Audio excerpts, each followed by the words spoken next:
the capacity to produce some of this equipment, but also China itself have been needing most of this equipment and therefore limiting the number of exports. Secondly, when the disease also spread to other parts of the world, especially America, Europe, the demand for this equipment have been rising as these major countries have also been wanting to import from China and other producers. Now, to South Africa, also part of the challenge, as you would have noticed, the fact that this equipment are largely imported, it means we have to purchase using foreign currency. And the more the rand devaluates as against the major foreign currencies, that also limits our ability. But lastly, also, the unintended consequence of the cessation of a lot of logistics in terms of aircrafts. While you limit the movement of people allowing goods, but there is a limitation in terms of your capacity. So those also have had an impact. But we have made efforts as government as a whole, led by the Department of Health, working in conjunction with the Department of Trade and Industry, and also with the National Treasury. But also we have brought in also partnership from organized business to make sure that these matters can be addressed. So we are very confident that having identified all the areas of weakness, working together, having identified what are the key equipment, who are the key suppliers, working together with business. I must say also working also directly through our Department of International Relations and Cooperation, also working directly with the government of China to assist us in this regard. We have very firm commitments now in terms of equipment which will be coming into the country over the weekend and early in the week. And we are very confident that as we start the next week going forward, we will be able to get adequate supplies. And we have put together a centralized system through which, working with our provinces, we can make sure that we can prioritize equipments which are very key, especially for the frontline health workers, but also in terms of making sure that you don't have provinces competing against each other, because suppliers often play us against each other in terms of consignment of those equipment, but also playing against each other in terms of price. So we're putting all those together, health, Department of Trade and Industry and Competition, and also National Treasury. So we are indeed looking forward to a highly improved situation as consignments will be arriving over the weekend and early in the week. And we are confident that even the issues which have been raised by the trade unions, NEHAU and DINOSA, we will be able to find each other. So we can actually assure the nation that this matter is being addressed, and we'll start to see a lot of improvement in the coming week. Moving away from this one, I just want to take opportunity also just to say we are indeed very grateful for the compliance of most South Africans in terms of the lockdown, many people staying at home. But we also want to again appeal to South Africans to say we are far, far away from, actually a situation where we can say we have overcome. There's still a lot of challenges going forward, and we would want to urge more South Africans, even in the areas where there's been a lot of concern about compliance with the lockdown. We want to appeal to all South Africans to make sure that we all comply so that together we can be able to minimize the effect of this very difficult situation. Thank you.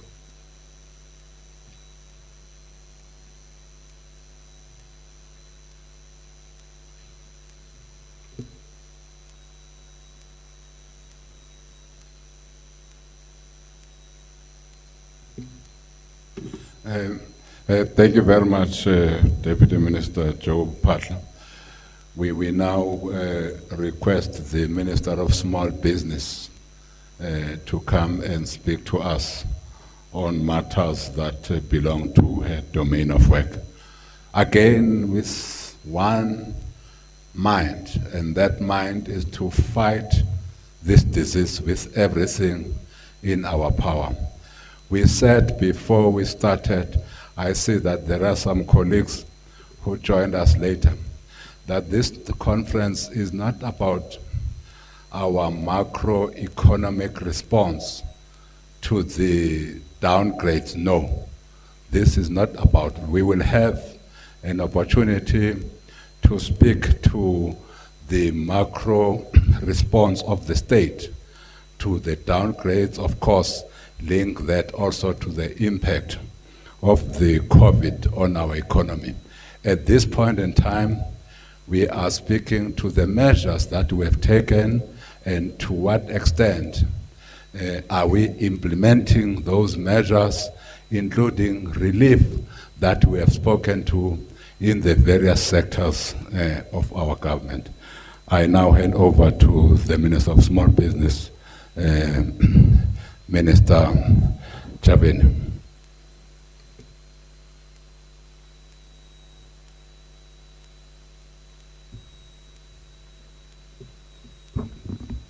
Thank you. Good afternoon.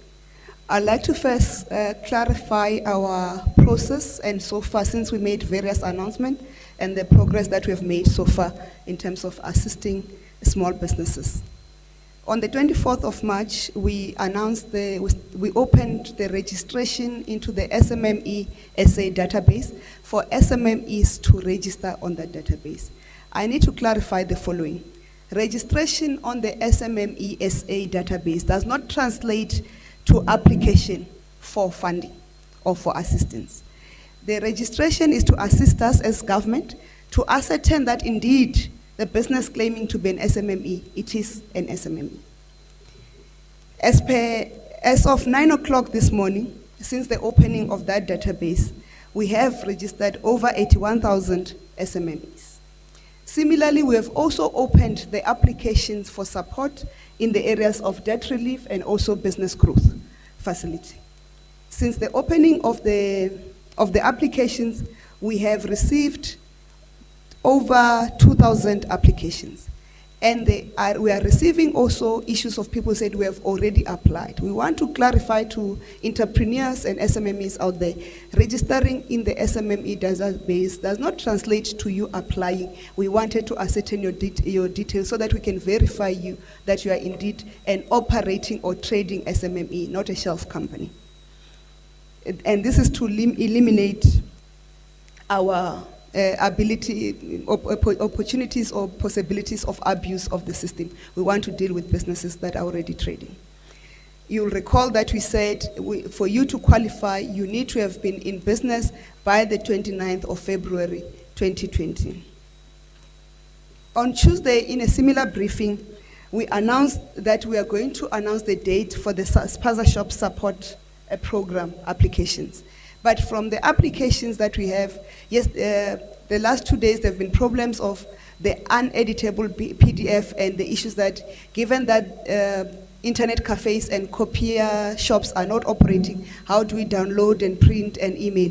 And we have now made the form editable so you can complete it electronically and email it to ourselves. So because we are picking lessons from the applications from the two schemes, we have decided to delay and clean up our mistakes from the first round of applications that have gone through so that we don't open the applications for Spaza shops with the same challenges that are at hand. We are addressing those challenges, so next week in due course we will announce the date for opening of the Spaza shop applications. And in terms of the matters that we have to clarify in terms of operationalizing the directives that were announced yesterday, the regulations that were announced yesterday, the supporting directives are also out, and they are specific to say they are issued in order to assist SMMEs operating in grocery stores, including corner shops, Spaza shops, fruit and vegetable stores, referred to as informal food traders in the regulations, to comply with the lockdown. This is to reaffirm that the lockdown is still in place, and there are specific categories that there was no clarity in terms of implementation. And the informal traders is not everybody. We understand that people are roaming the streets today.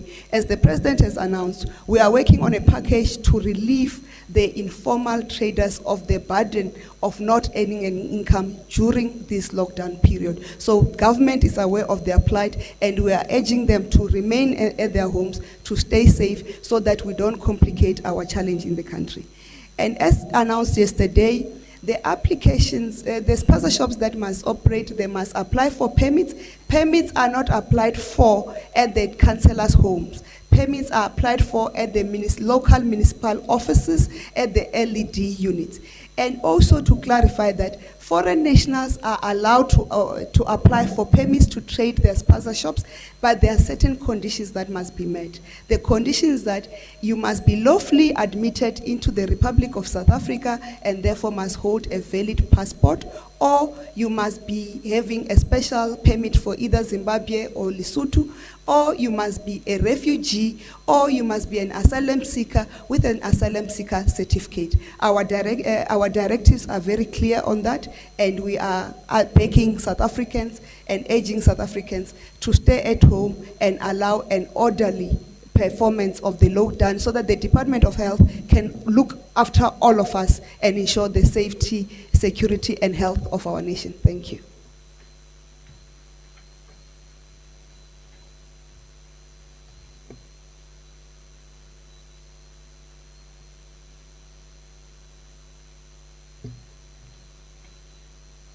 Okay. Thank you very much, Minister Chaveni. We now call upon Minister Barbara Cressy to speak to us within the domain of her work.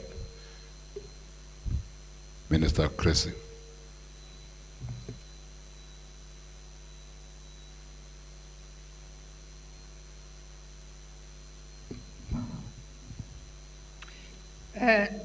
Thank you very much, and good evening. In our previous communication, we outlined that the food industry in general and fishing in particular constituted part of those services that had been defined in the regulations as essential services.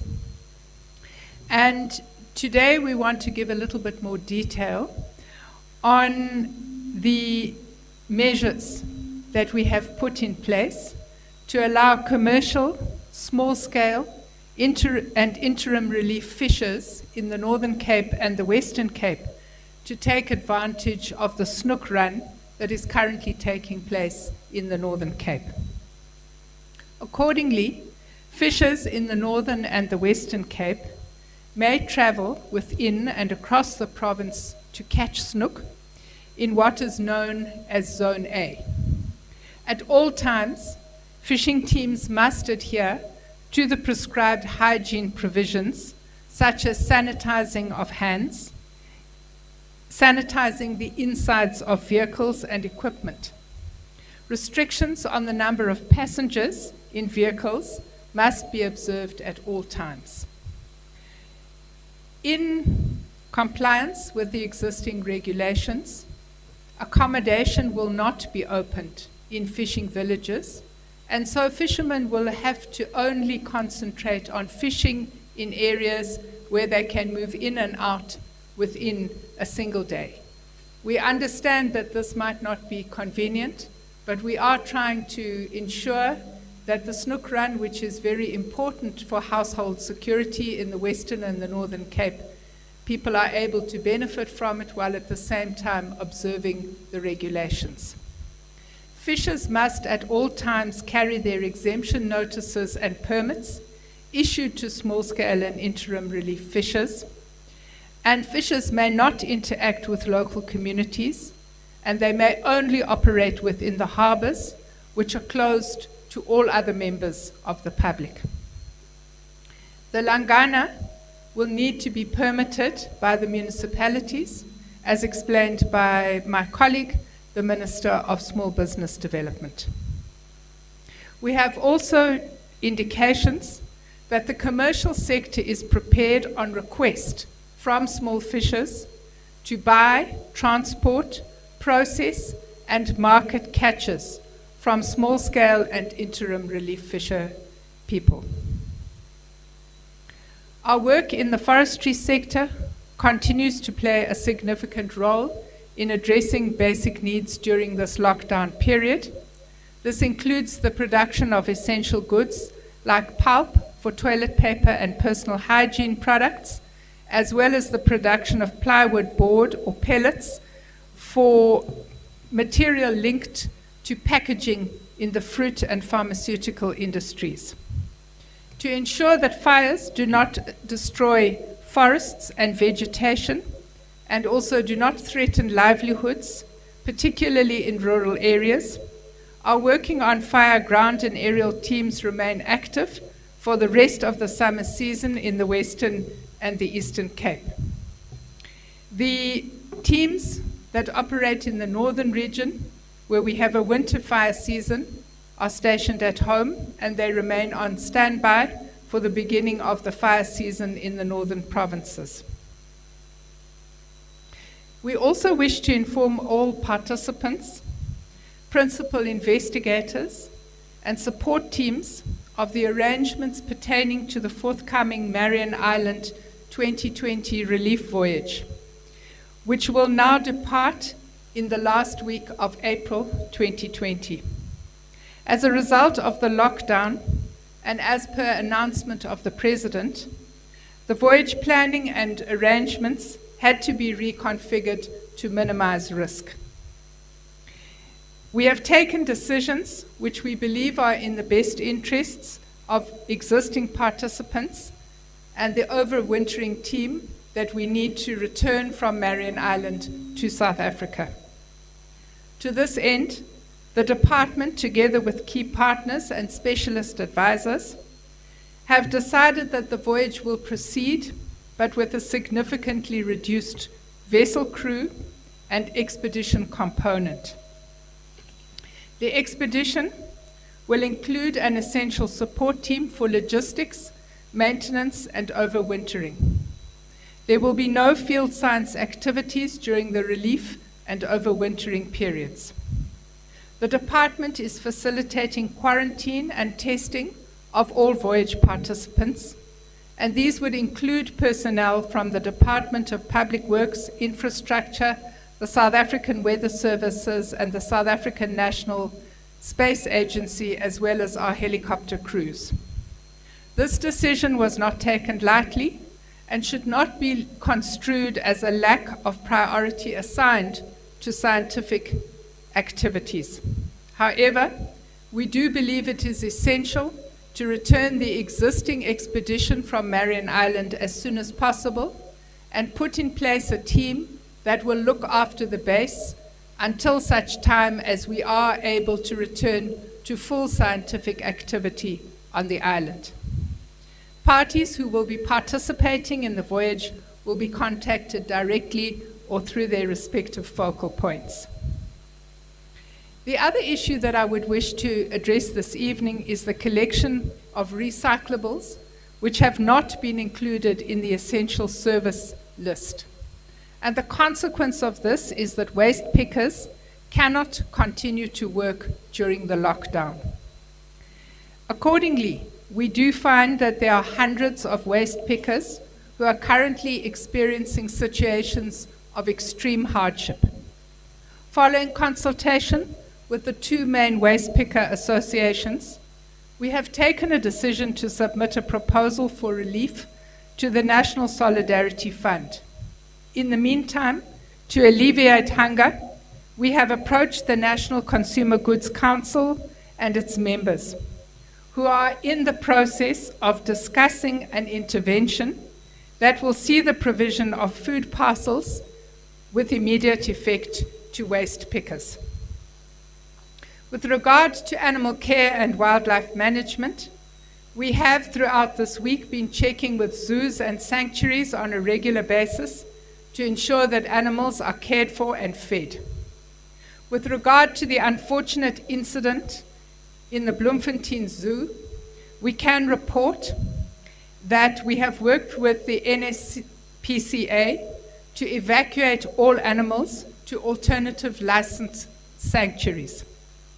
The exclusion is buffalo that are being fed at the zoo until such time as we can establish their TB status in terms of the existing regulatory framework.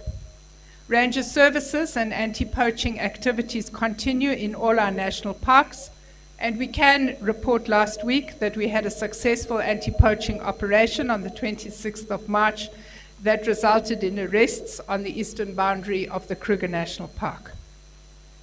It is also important to mention this afternoon that the planned United Nations Change COP26 that was set to take place in Glasgow in November has been postponed due to the COVID-19 pandemic. Dates for a rescheduled conference in 2021 will be communicated in due course following discussion with all parties. Our work on the review of our country's nationally determined contributions to reducing greenhouse gases and the development of our climate change response strategies with municipalities and provincial governments continue. Thank you very much.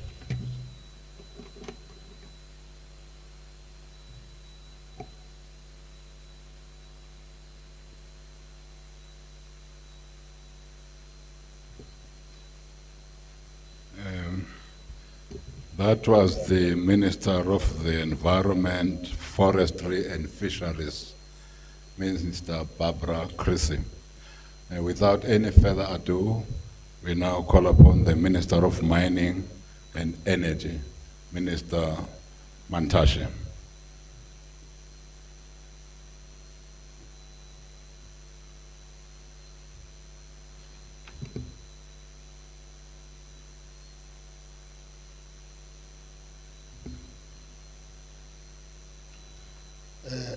Thank you, Minister Mthembu.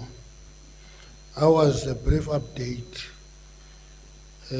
following our last briefing last week. Since our last engagement with members of the media, wherein we announced intervention to support the decisive action by President Ramaphosa to initiate a nationwide lockdown, we've been working together with key stakeholders in the sector of mineral and energy portfolio to monitor and ensure compliance with the lockdown regulation gazetted by government. In the previous briefing, we outlined that mining operations will be scaled down significantly, particularly deep-level mining, essential services supporting the sector, including security and related infrastructure, maintenance, water pumping, and ventilation will continue. Mines supplying coal to Eskom continue operating. Production of gold, chrome, manganese, iron ore, and other sectors is operating in a scaled-down level to allow smelters and plants which cannot be switched on and off abruptly to remain operational. And I want to appeal to all interested parties that show, I'm beginning to pick up interest, that they must observe this qualification. That is, mines supplying Eskom with coal will continue operating. Production in gold, chrome, manganese, iron ore, and other sectors will operate at scaled-down levels to allow smelters and plants which cannot be switched on and off abruptly to remain operational. On Tuesday, we undertook unannounced visits to 3 collieries in Mpumalanga: Exxaro Matla Coal, Glencoe Impunzi, Seriti Krill. And these operations are among those supplying coal to Eskom. The purpose of our visit was to assess compliance with the directives and guiding principles issued to mines on how to manage and prevent the spread of COVID-19. We found that the mines were not at the same level of readiness. And we did direct them to work together in the region because if they are strict in one operation and not strict on another, the crisis can spread in the region as workers share same residential areas. The department has also received information from employees at some mining houses, bringing our attention to the incidents of non-adherence at their respective operations. Our inspectors have been tasked to ensure compliance during the period and will intensify our visits. We are doing this not to be punitive, but with the primary objective of safeguarding the lives of people, whether they're employees or suppliers or contractors, and any other, and those that will come into contact with them during the period. While understanding the negative impact of the virus will have on the mining and energy sector, we must appreciate that this is not the time to put profits at the expense of health and safety of people. Zero harm remains a priority, even more so during this time.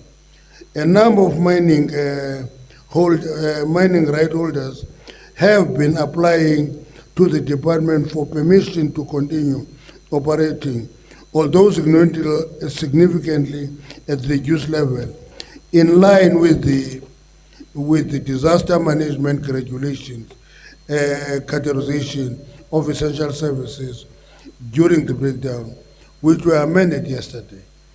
In terms of energy, we want to express our appreciation to the fact that there has been security of supply of fuel in all fuel plants, despite the fact that demand is at its lowest.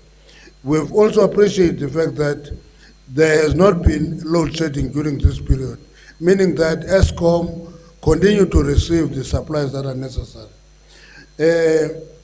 We understand that some of the stores on the forecourt have been prohibited from operating. This is currently being addressed as these stores are also providing food, which is declared essential goods. It is important that these stores follow the directive of the regulations. There are currently 3 confirmed cases of COVID-19 in the mining and energy sector, 1 in Gauteng, 1 in Mpumalanga, and 1 in the Western Cape. Our concern now is on the management of the return of workers who went to the rural provinces. Quite a big number of them have gone to the rural provinces. We are concerned about management of that return.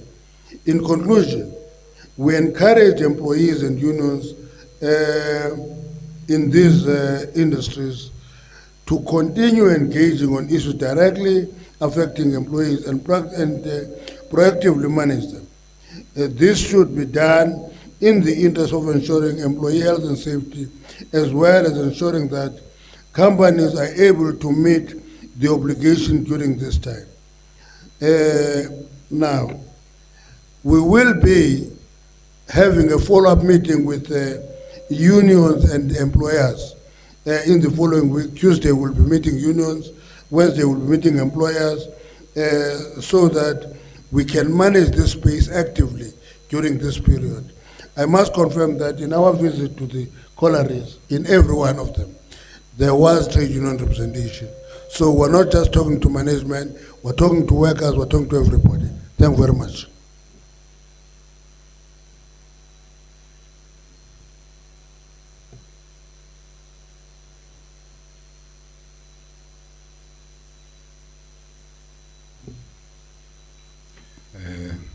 Thank you, Minister Mantashe.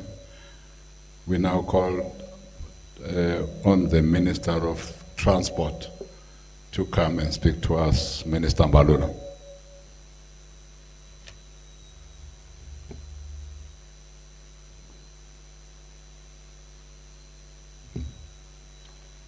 Thank you very much, Minister Mtembu and colleagues in Cabinet, South Africans and media journalists, ladies and gentlemen. Over the last few days, we had an occasion to take stock of our interventions since the start of the lockdown. This process included consultations with the transport industry and evaluating representations from various industry bodies. Similarly, we engaged incisively within government under our accountability to the National Command that is chaired by the President. We engaged in order to ensure that the objectives of the lockdown are not compromised, of which the National Command instruct and direct the net joints that include all departments in our security forces for implementation of the lockdown period. We are under no illusion that public transport remains one of the highest risk areas in the spread of the pandemic, and our interventions must always seek to arrest the spread of the COVID-19 virus. Our country's socio-economic dynamics require that we continuously evaluate the measures we put in place and make adjustments where we believe we are not realizing the lockdown objectives. From the outset, Minister Lamula and Minister Nkosazana, Minister responsible for the implementation of the emergency measures, have always directed that regulations will be accompanied by ministers' directions. So that is why from time to time, week in and week out, we have been informing South Africans about new directions. Those directions do not mean the elimination of the regulations. It means adjustment to ensure that the regulations realize implementation in the context of the lockdown as we proceed. And we'll make some examples about those directions. As a country, we are in uncharted waters and are confronted by a situation with no precedent to learn from. The only precedent we have is very cruel. It's apartheid state of emergency. And there is nothing to learn from there. This one of the disaster management is about unity of humankind across the globe and solidarity across to ensure that we succeed in pushing back this scourge. So it's not an act of government alone. It is an act of government and civil society.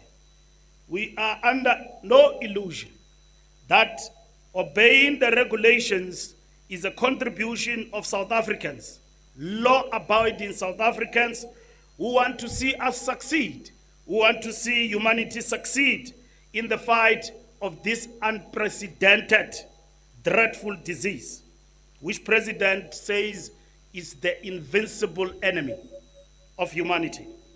This, in essence, requires agility and responsiveness on our part, with a singular focus on arresting the spread of the pandemic.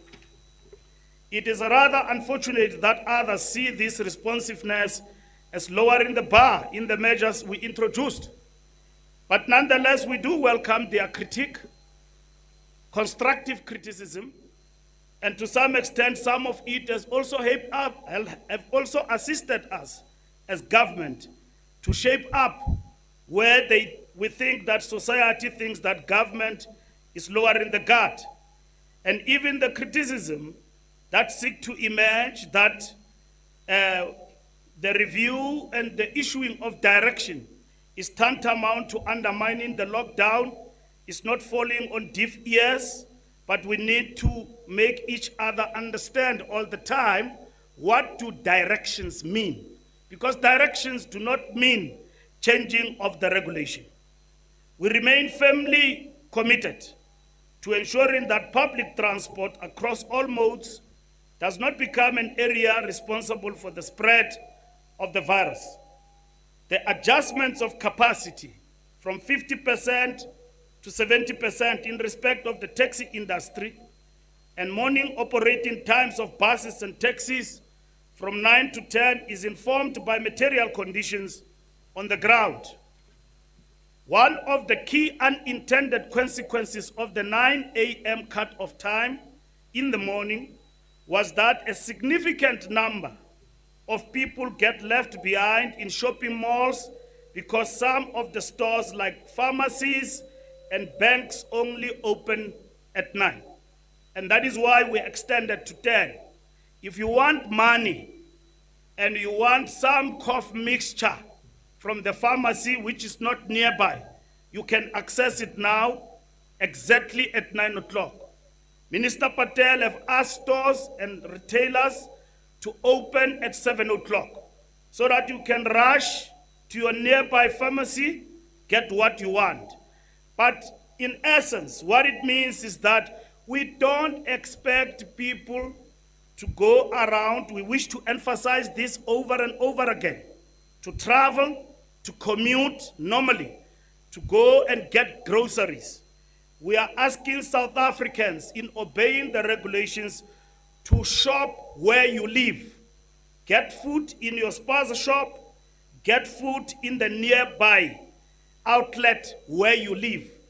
Unless under exceptional circumstances, like you want to get a pharmacy and all of that, you can travel a distance to go and get that.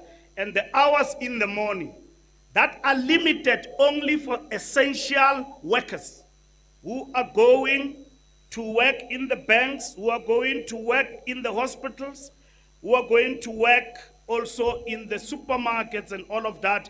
These hours are preserved for them. And the regulation that prohibits public transport still stands. This then results in large numbers of people wandering around and waiting for the next window for public transport. This week, we allowed buses and taxis to operate throughout the day in order to accommodate those who receive social grants.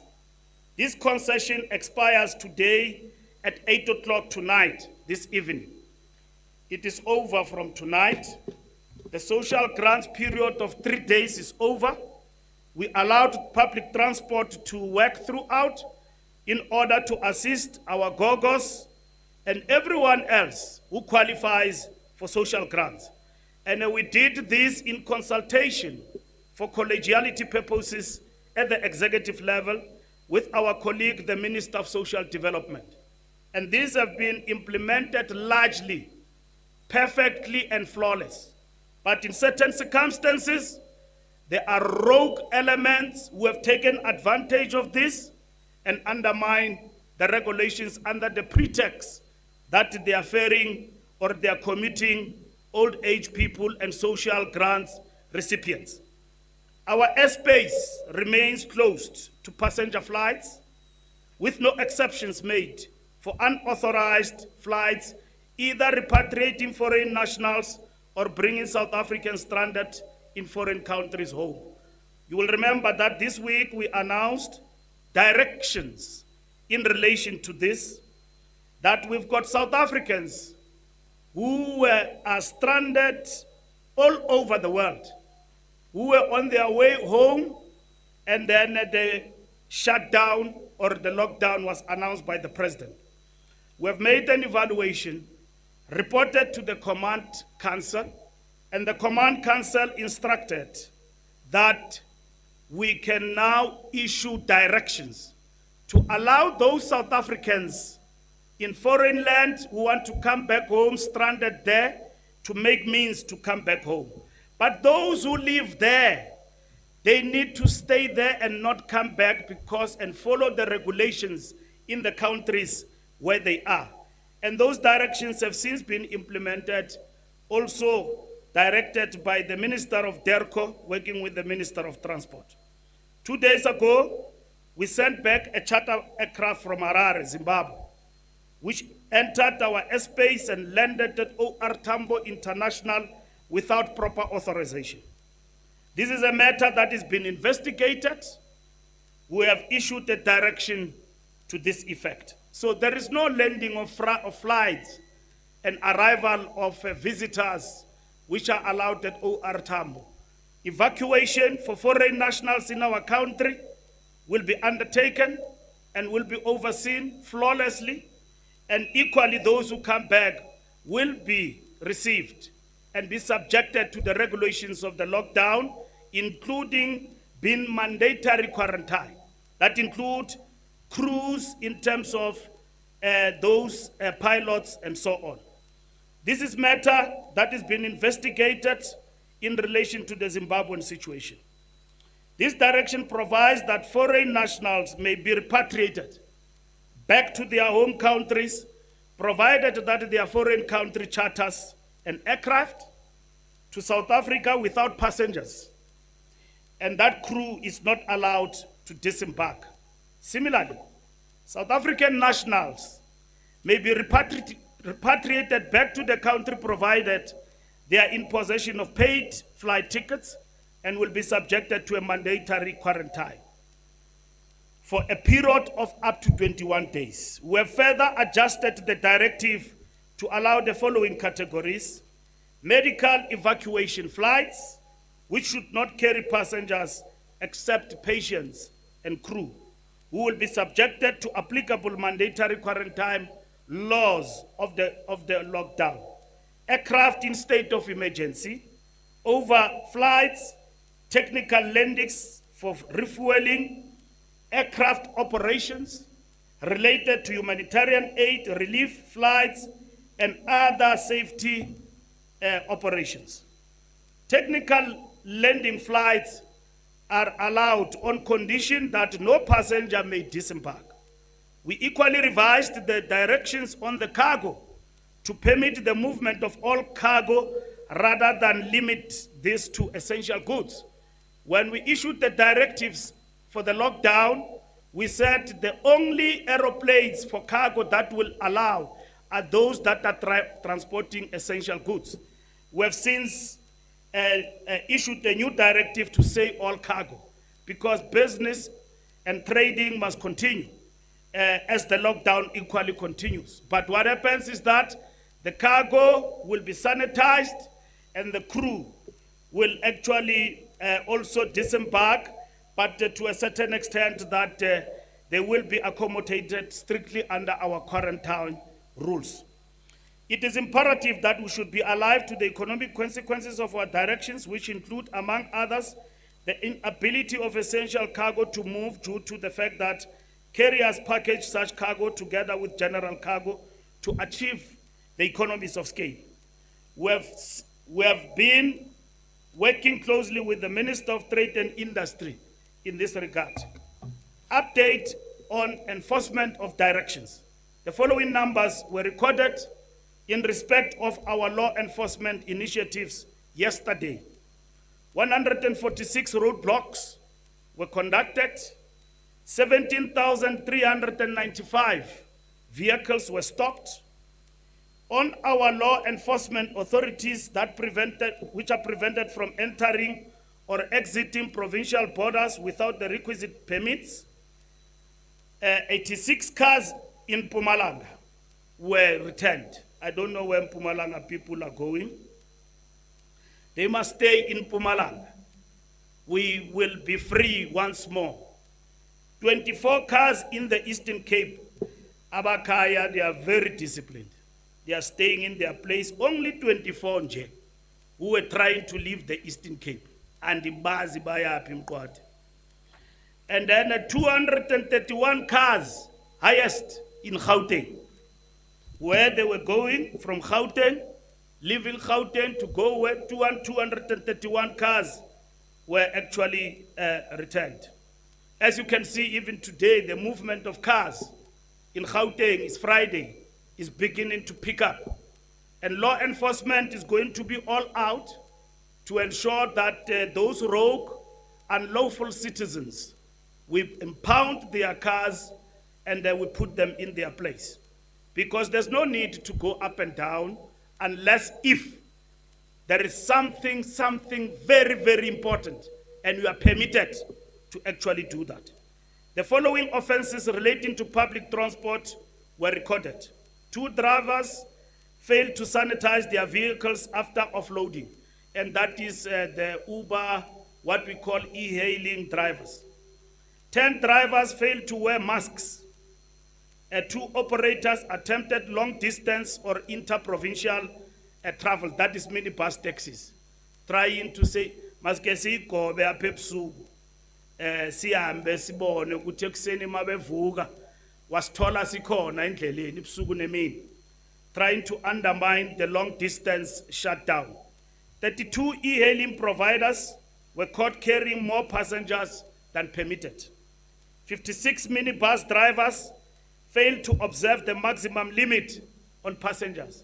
There are many of this kind. Who surpass the number, you put 70, you put 50%. All the time, they undermine the health of our people and get passengers more than what it is expected. And that is why we changed and we acceded to this point of 100% that no, it will not work. 100% will not work. They will simply overload all the time. So law enforcement is on guard. You are found to have exceeded 70%, you will face the full wrath of the lockdown regulations. 2 operators attempted to provide cross-border passenger transport. As of tomorrow, 4th of April 2020, public transport operating hours will return to the morning and afternoon peak times, with slight amendments as follows: 4 a.m. From 5 a.m. to 10 o'clock tomorrow. Taxis will operate 5 a.m. to 10 a.m., which I've already explained. The extension of with 1 hour, what are we actually addressing? And at 4 p.m. to 9 p.m., taxis are permitted to ferry commuters at 70% license capacity. We extend our appreciation to law enforcement officers who are hard at work and go beyond the call of duty to ensure that we are able to arrest the spread of this pandemic and save lives. We thank our ordinary citizens who continue to obey the regulations and keep us on our toes as government to ensure that we don't prevaricate, we don't miss the point when it comes to the implementation of the rules. And we exercise vigilance in ensuring that they remain healthy. We will strengthen the arm of the law to deal decisively with those who flagrantly disregard the regulations and expose others to possible infection through their reckless behavior. Our law enforcement officers must enforce the law without fear or favor and adopt a no-nonsense approach towards those who continue to place the lives of others in harm's way. We have noted a number of fake social media posts making rounds, creating an impression of general disregard of lockdown regulations. And I'm going to circulate through my Twitter account and GCIS and Department of Transport this fake news. Somebody posted on Facebook and everywhere and say, this is Pulukwani this morning. Pulukwani this morning after the relaxation of regulations. It has been found that that video was taken some years back in one of the provinces. It's not from Pulukwani. The real Pulukwani is still under lockdown. Minister Kyle and Deputy Minister of Police have been to Pulukwani even this morning, ensuring that everything is under lockdown. But this video has gone viral, seeking to suggest that South Africans have abandoned everything and they are back into the streets because government is not acting decisively on the regulations. We accept where an impression could have been given that regulations have been relaxed, we will recover with speed and ensure that everything is in order up until we reach the 21 days lockdown. I thank you, Minister.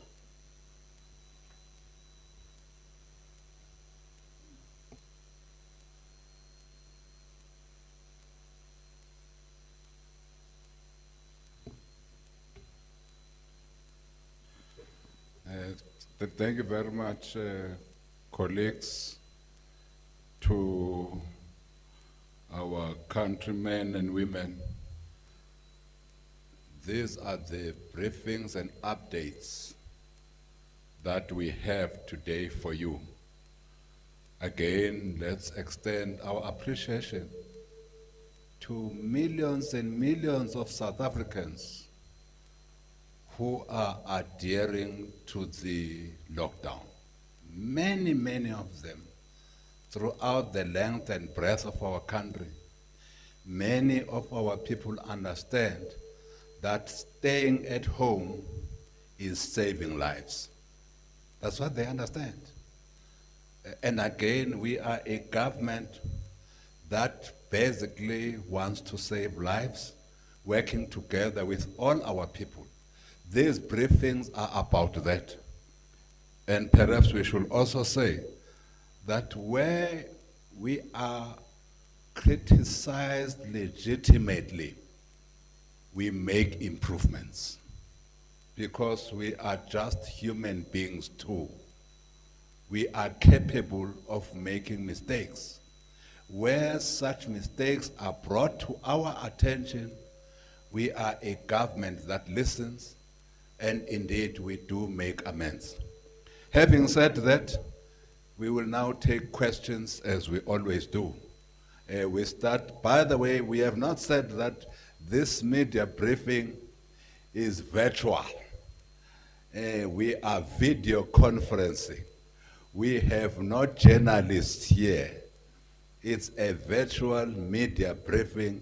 Journalists are where they are. Others in their homes, others probably where they work.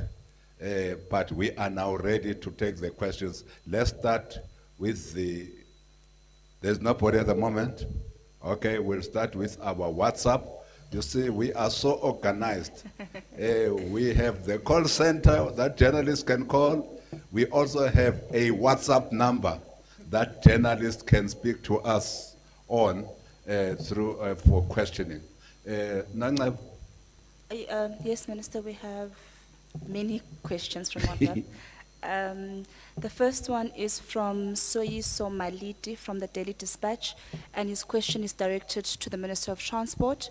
He's asking, well, he says that there have been several reports of taxi bosses selling fake permits to passengers so that they could be able to ferry their passengers to destinations. Several people have been able to breach the roadblocks at the Kai Bridge in the Eastern Cape by producing fake permits. And the question is, has there been any arrests, and are there any investigations in this regard? There's a question from TD Madia, News 24, also is directed to the Minister of Transport.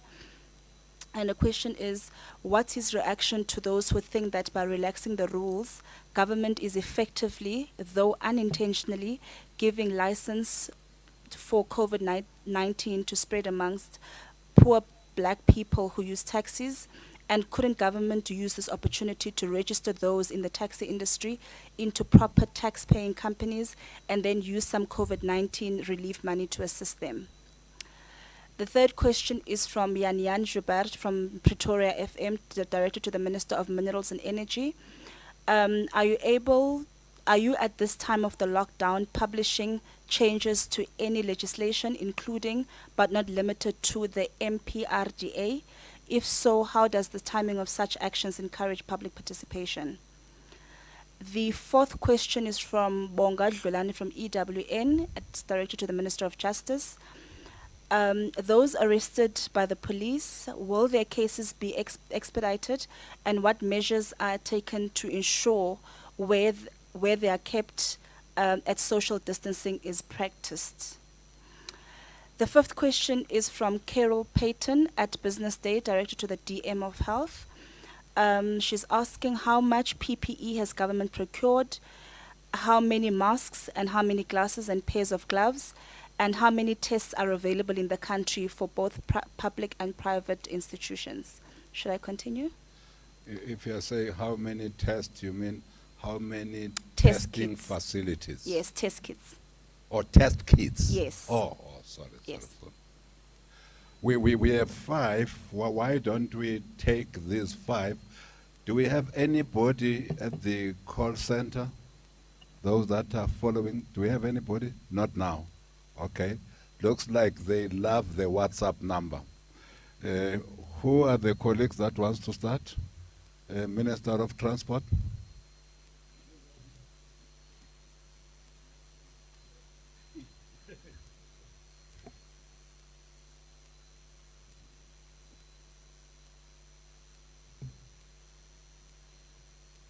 Fake permits as an ongoing law enforcement that will be followed up.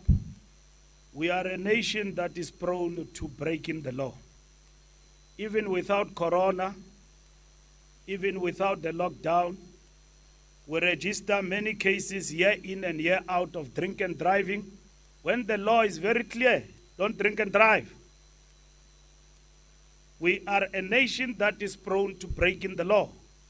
And this lockdown is giving us an opportunity to give an examination to ourselves about a nation that is changing, to accept things and accept the rule of law. Because there's no need for people to sell fake permits. Yes, where such is found, they will be arrested.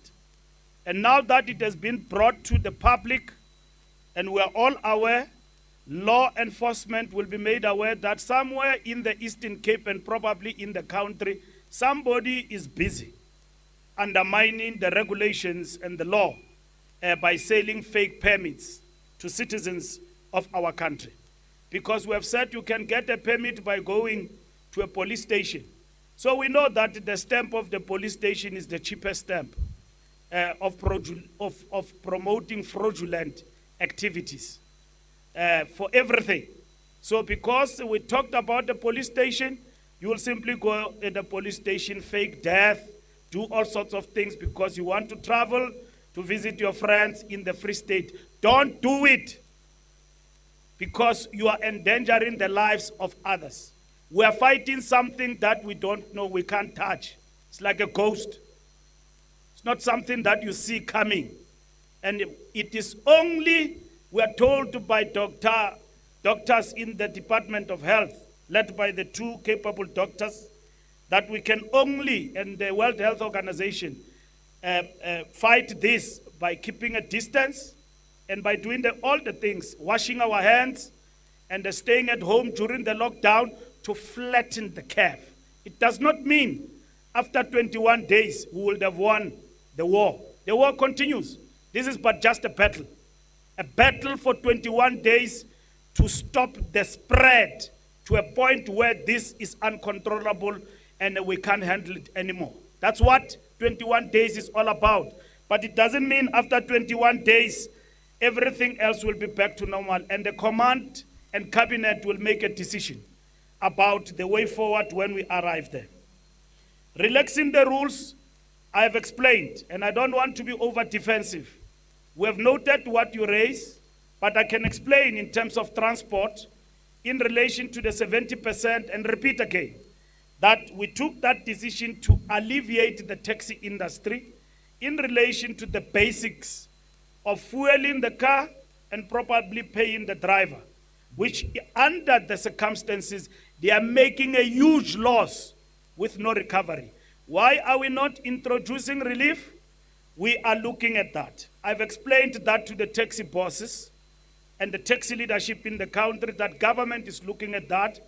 But I cannot bring something in public that we have not had any agreement about. Other ministers who are operating in an environment where their entities or small, medium, macro enterprises are registered and it's easy for them to give them a relief, have already gone ahead to introduce relief mechanisms.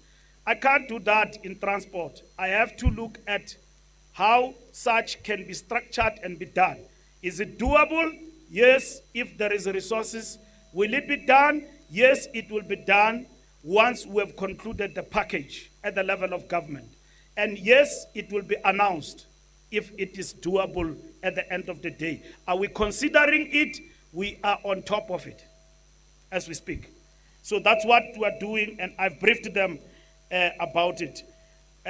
Subsidizing the taxi industry and regulating the taxi industry is on top of our agenda. By now in April, we will be convening a taxi indaba. There are two things we must agree upon with the taxi industry. 20 billion rand business, but nobody can see that money because the money, 20 billion rand, must find effect in the businesses regulated to the commuter. First, the fares must go down because the business is subsidized. But because it's unregulated, unsubsidized, the fares are high. And secondly, to purchase a vehicle like taxi is too expensive, even with recapitalization, 15 to 18,000 per month installment. And that is why there are wars in the country of taxi industry. Part of the problem and the genesis of these wars, fundamentally, they are about the economics and the financial redistribution and regulating the industry. As government, 6 administration, we are intervening. And we are negotiating very hard.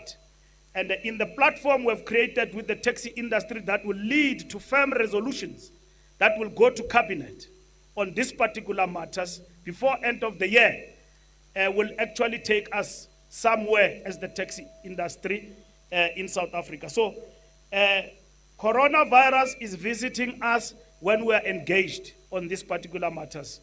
I've spoken to all industry players on these issues and preparing for Indaba. I'm left with NTA, which I'm going to be speaking with them and engaging with them and all of these particular issues as we proceed going forward, and all others that we have not as yet engaged with. All our MECs are on board in relation to this throughout the provinces in terms of the issues I'm talking about regulating the taxi industry. Thank you very much.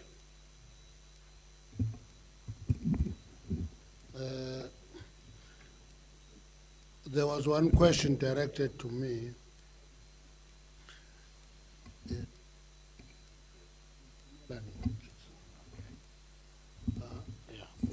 There's one question that was directed to me. The department is working normally. There's no lockdown in the work of government.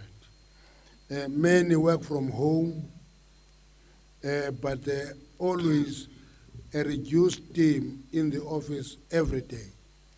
So if there is legislation that is in the pipeline, we don't stop it because there's a lockdown. The process continues, but people must remember that you can't amend law by a stroke of a pen. It has to go through a long process, including the parliamentary process.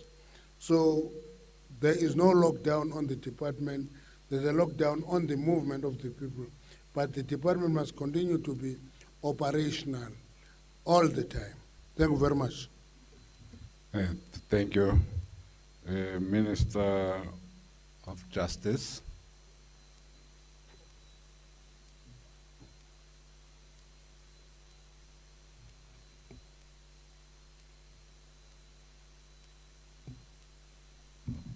Yeah, there was only one question directed to me, and it relates to the issue of the people who are being arrested, what happens with them in our courts and in the cells. As you will have seen, we've issued a directive that relates to the operations of the courts, and the directive also includes the issue of deep cleaning of the various facilities that we have, the courts. That includes also the police cells in terms of our consultation with the Minister of Police, and it also includes the sanitization, the deep cleaning of the correctional facilities, because it is an entire value chain from the police cells up until correctional services, hence there's a need for that coordinated approach. There's also a clear provisions in terms of the Criminal Procedure Act, in terms of what bails can police fix and what a bail can a prosecutor fix. And those provisions, we are encouraging that the police and the prosecutors should be able to use them during this period as and when it becomes necessary to avoid any congestions in the cells and also in the courts as and when people make the first appearance, so that we're able to have that social distancing. The matters that must come to court for any first appearance or bail applications should be matters that could not have been fixed and resolved by the police and by the prosecutor. Thank you.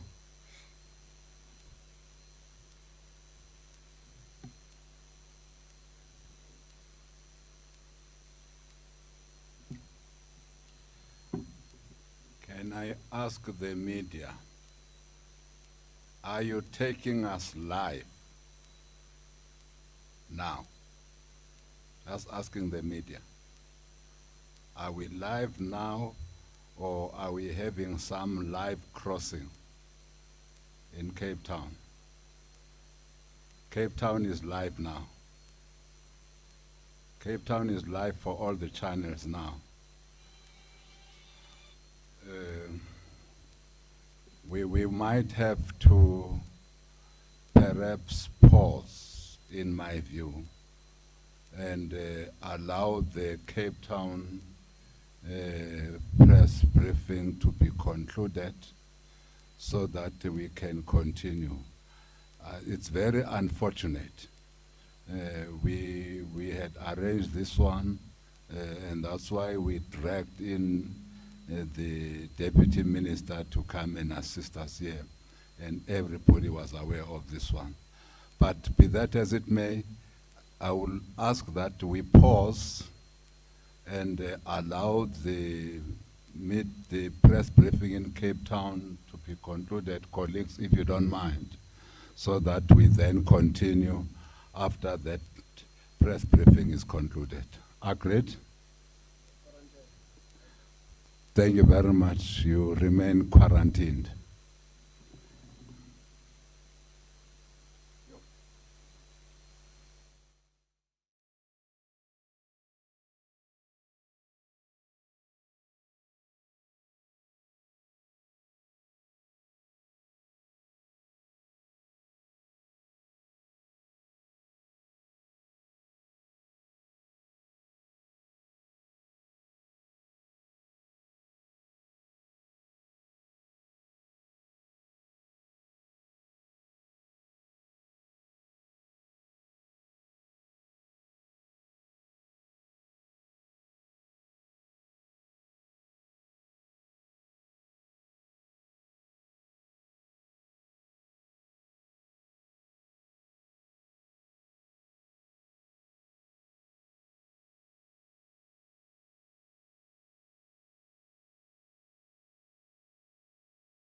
cut a path that defeats this outbreak.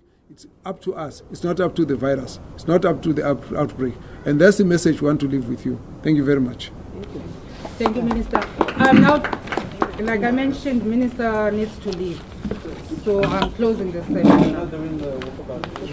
We will do the walkabout with MEC. Testing. Testing is another language. Yes, we're just going to go to the testing.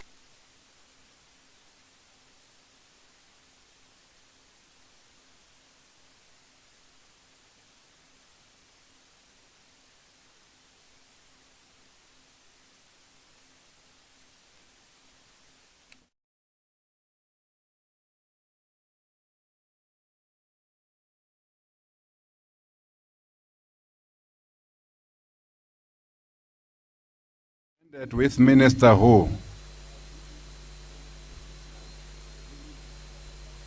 When were we cut? Did we finish with Minister Mbalula?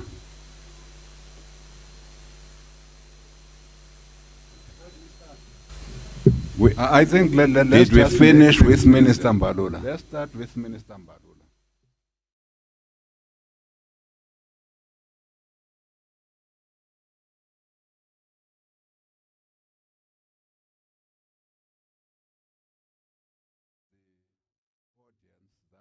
Looking at us now, we will want to assure you that it will not happen again, that we have got 2 press conferences at the same time as the national government.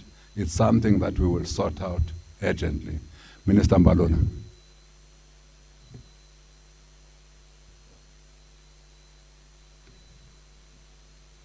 Thank you very much. The questions that were asked in relation to the fake permits, I've said that in South Africa, we are a nation that is prone to disobedience and breaking the law. We know that week in, monthly, year in and year out, we keep registering high figures of drink and driving. We keep registering high figures of reckless driving and so on. Even under the lockdown, there are those who think that they can circumvent the lockdown regulations and go to the police stations and fake permits. That this today I'm visiting a friend in the Eastern Cape under the pretext of certificate of death and so on, faking it and so on. And we are saying to all those South Africans, please don't do it. Let's stay within the law, because doing that, we are preserving life. And that is what is important. And those who are breaking the law, whether it is in the Eastern Cape, like we know now it is reported, they will be taken on. And the rest of the country will be on high alert that there is a scam doing the rounds, buying of permits, because the stamp of the police station is the most cheapest one that people can use to promote fraudulent activities. And in this particular instance, because you have to get permission from the police station, people seek to misuse that particular process as defined in the regulations. But the law will find them. But we know that a few group of individuals who are rogue, it is outweighed by the majority of citizens who are law-abiding and who are part of us, including government, to ensure that we win the war against the corona scourge in our country. Relaxing the rules, we know that we are faced with this criticism about relaxing the rules and so on, and that may give an impression to the country that we are allowing the lockdown regulations to be undermined. We wish to assure South Africans that where we have been advised and overwhelmingly inundated by advice from citizens, as a government we have allowed that to sink, and where necessary we have actually changed And that is what is important for us. Because this is not our own process. It is a process of our people, and which we are implementing under the command and leadership of the president. In that regard, the Taxi Relief Fund, that I'm sure that some of the colleagues within government who have considered the relief fund for their own departments and so on, they are informed by the fact that they operate within an environment that is regulated. In our case, are we considering this? We are. Is there a decision? Not yet. We're looking at the structure if we have to implement and the resource capacity of the state and government to be able to implement such a fund for the taxi industry. And therefore, when the coronavirus visited us, we are already in the process of discussing the regulation, discussing regulating the taxi industry in South Africa on two things: to ensure that the industry is regulated, but secondly, it is subsidized by government.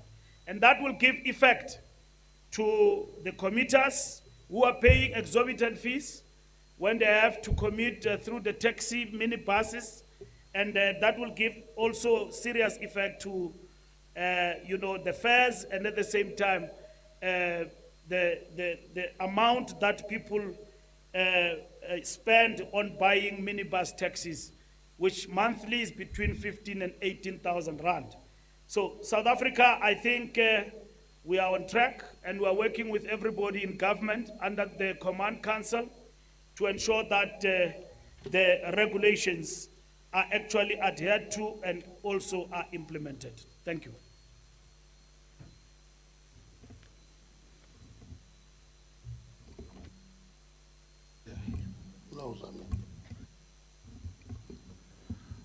Again, we'll request Minister Mantashe to respond to the question.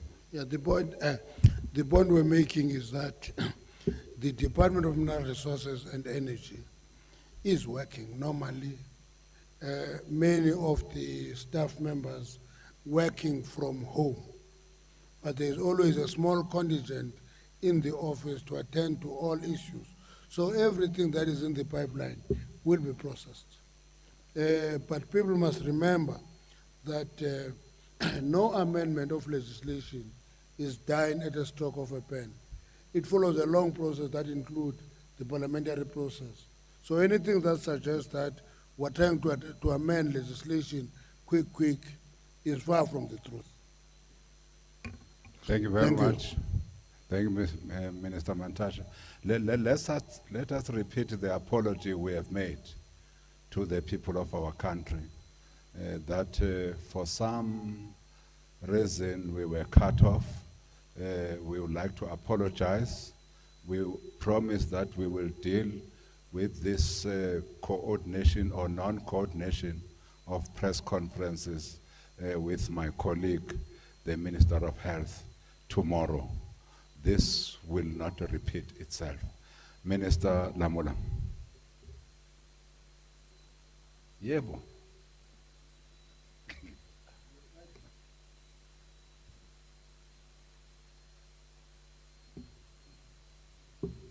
Yeah, thank you.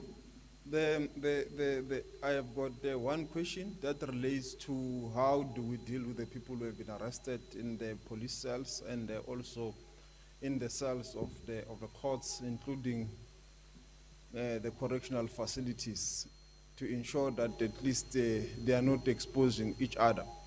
Firstly is that you will be aware that we have issued directives that relates to social distancing with the courts and limiting the accesses by various role players in terms of the courts. Only those that are supposed to be there who have got an interest in the matter being present. And when people do get arrested, the police, from the police vans, there is a process of deep cleaning, the cells itself, sanitization and deep cleaning, the court cells in the court precincts, there's also that deep cleaning, including our correctional facilities. So there's some kind of a relay effect from the process of arrest up until the correctional facilities. And it is important for that coordination because these things, they interlink with each other or they are integrated. A person who moves from a police cell to the court cell, from the court cell to the correctional facilities. Hence, it's a coordinated approach from justice and correctional services and the police to deal with that particular aspect to ensure that there is no, to minimize the level of exposure. But we have also encouraged the police to use the Criminal Procedure Act, including the prosecuting authority, to use the section of the Criminal Procedure Act that allows them to deal with matters where they can deal with them as police officials, also with the prosecuting authority, the matters that they can deal with themselves that may not need for the matter to arrive at the court. And that will enable us to minimize any form of congestions in the court platforms. Only the matters that the police and the prosecutor cannot deal with end up being dealt with by the courts. Thank you.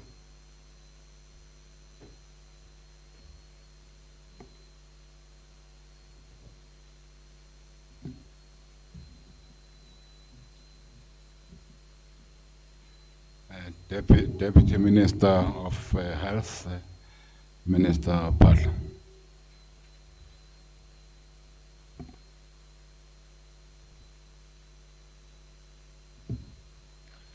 Thanks, Minister Mtembu.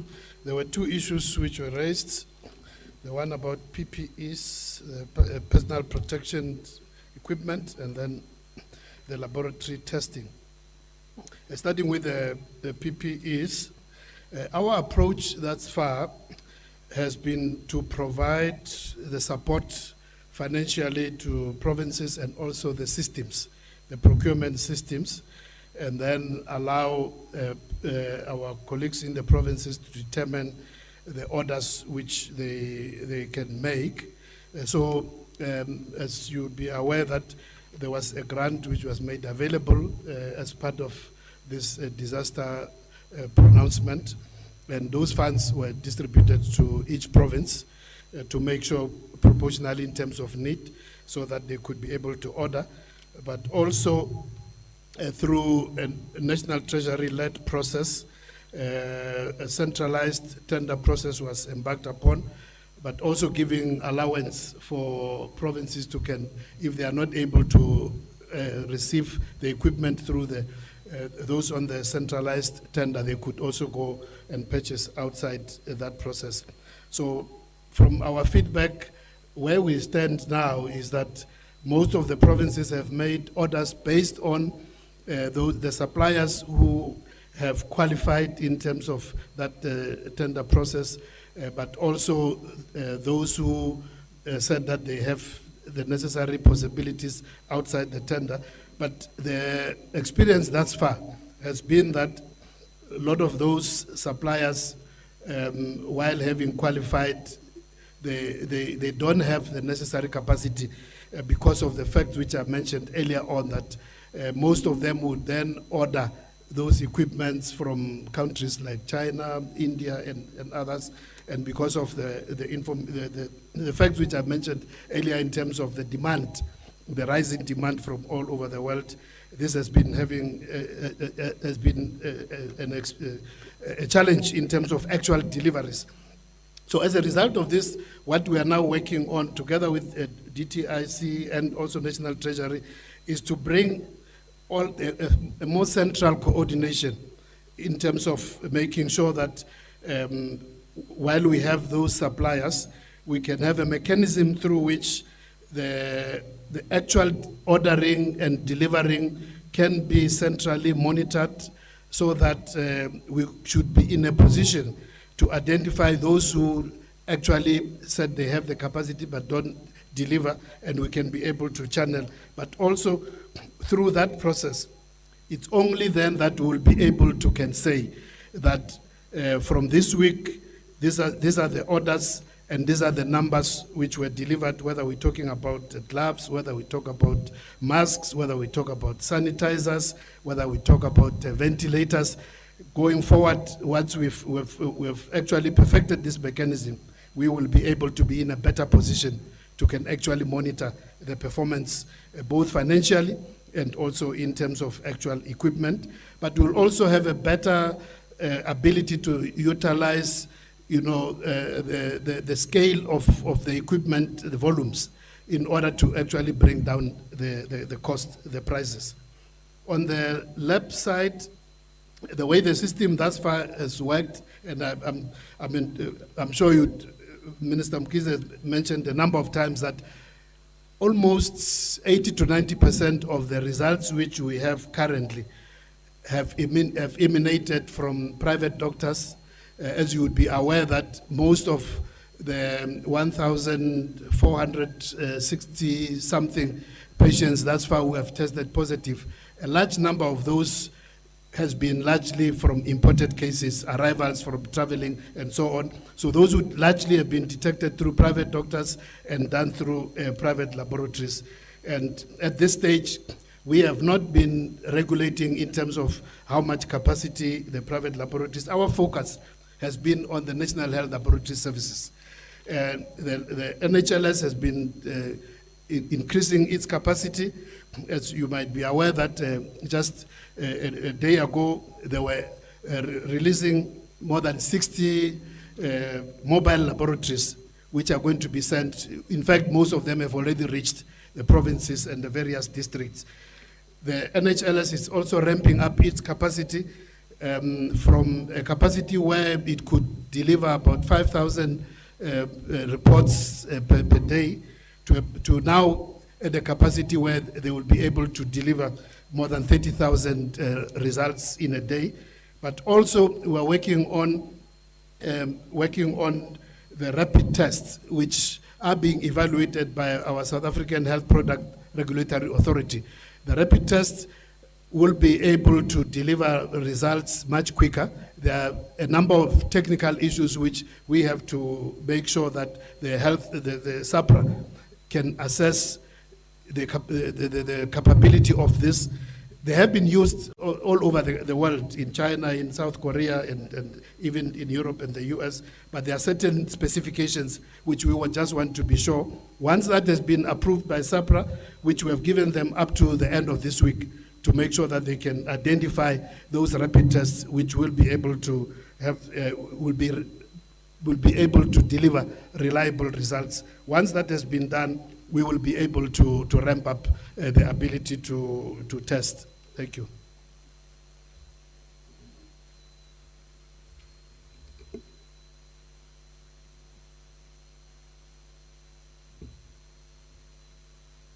Thank you very much, Deputy Minister.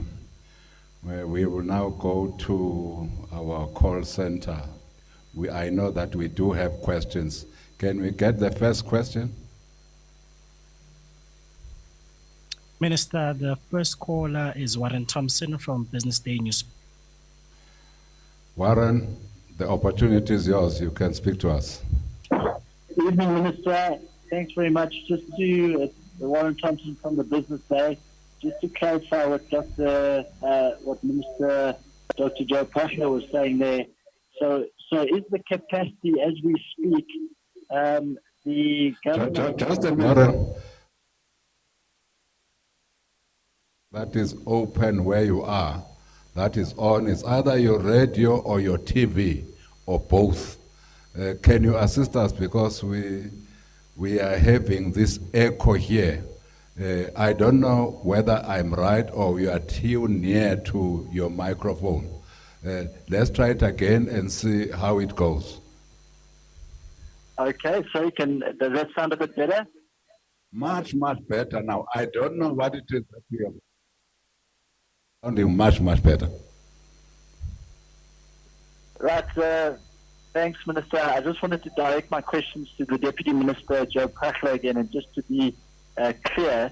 So was he confirming that the NHLS could conduct 5,000 tests a day to detect the virus, and they have sufficient inventory to do that? And then just as an add-on to that question, with the private sector, how many tests is the country capable of doing a day? And how long does it take you to process the tests? And then the last question is around beds with ventilators. How many patients can the public and private sector treat at the moment using the ventilators or the respirators, as they're called? Thank you very much, Warren. The next caller. Minister, the second caller is Vuyo Mvoko from ENCA. Welcome, Voyo. You seem to be a master in this system. Hi, Minister. Well, it's a bit of a nightmare today listening to trying to monitor two briefings at the same time. But anyway, to the Transport Minister, flights repatriating other countries' nationals. Are they Something that looks like a radio or a TV that you are next to, please, because we are having serious echo here. If you can assist us with that, please, so that we can hear you clearly. Please, Mr. Mvoko. Okay. So I was asking the Minister of Transport whether there are any flights leaving in the next week, taking other countries' nationals to their respective countries.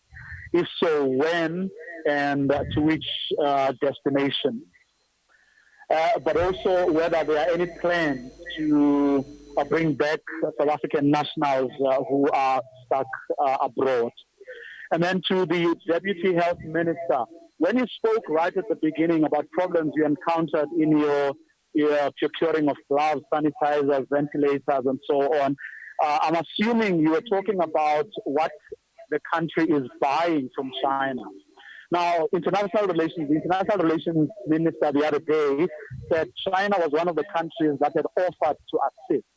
Have you taken them up on their offer to assist? And if so, what will you be getting from them? Thank you, Mr. Mvoko. I know that we have another caller, the third caller. The third caller is Mshengu from Sunday Times. Mshengu, you seem to be an expert in the system as well. The opportunity is yours.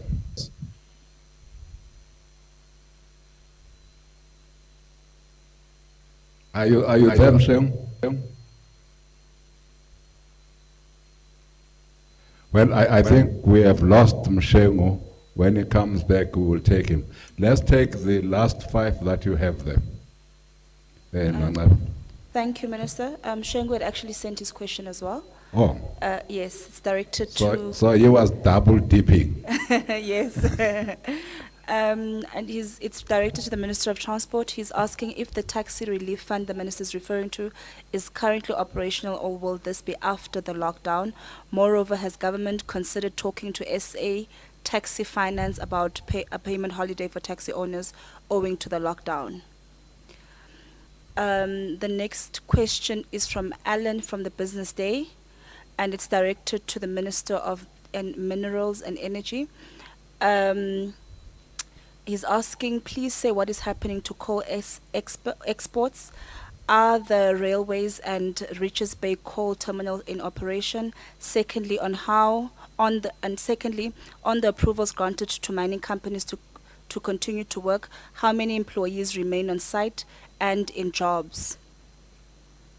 Then there's a question from Marcus Lowe from Spotlight, directed to the DM of Health. Can he please comment on the forced isolation of 2 doctors in a provincial facility in Limpopo? When can they safely be self-isolating at home? Is this in line with national policy? And are we not concerned about the message this incident is sending to healthcare workers? Then we have a question from Tabo from ETV News, directed to the Minister of Small Business. Are we, as we see this pandemic is an international one and every country is looking into saving itself, what are the possibilities of locally manufacturing protective gear with economic assistance from government? There's also a request for the Minister of Small Business to please state whether where SMMEs can register and whether there is a hotline or a website to that effect. Thank you. So we have all the questions now. Let's finish them so Okay, that we don't come back to you. All right. And the last one is also directed to the Minister of Small Business from Given at Dipolitiki News. And he's asking, please be more specific, who are the informal food traders? Are they the fruit and veggie ladies by the corner selling cooked, and does this include the ones selling cooked meals at the taxi rank? Are they, in brackets, informal traders, going to be tested prior to issuing permits? And what are the LED and health inspectors' state of readiness within municipalities in this regard? Thank you very much. We don't have anybody online. Thank you very much. Colleagues, who wants to start? I'm in your hands. You can start, Minister Mantash. The question about coal exports. There have been quite a number of requests for coal consignments to be delivered. They all registered with the department. We have allowed them to go, because sometimes that consignment is an emergency in the receiving country. We've allowed them to send them. It applies beyond just coal. It goes to other minerals that are standing in the ports ready to be exported. And when we get a go-ahead from the Minister of Transport, we do allow them to go, but we collaborate with the Ministry of Transport to allow that export. And how many workers remain at work? We have allowed production to be in reduced capacity, and we said no production should go beyond 50% if it is reduced capacity. So the numbers will depend on the size of a mine. It will not just be 20 or 30, it will be a percentage of the workforce. But quite a number of companies have complied with reduced capacity of production. I can also add, lastly, that it is important to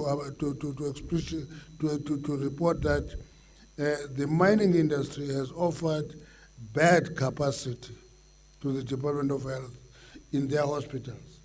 And we're hoping that that arrangement is being concretized. Thank you. Thank you very much. Who's next? Minister Chavez.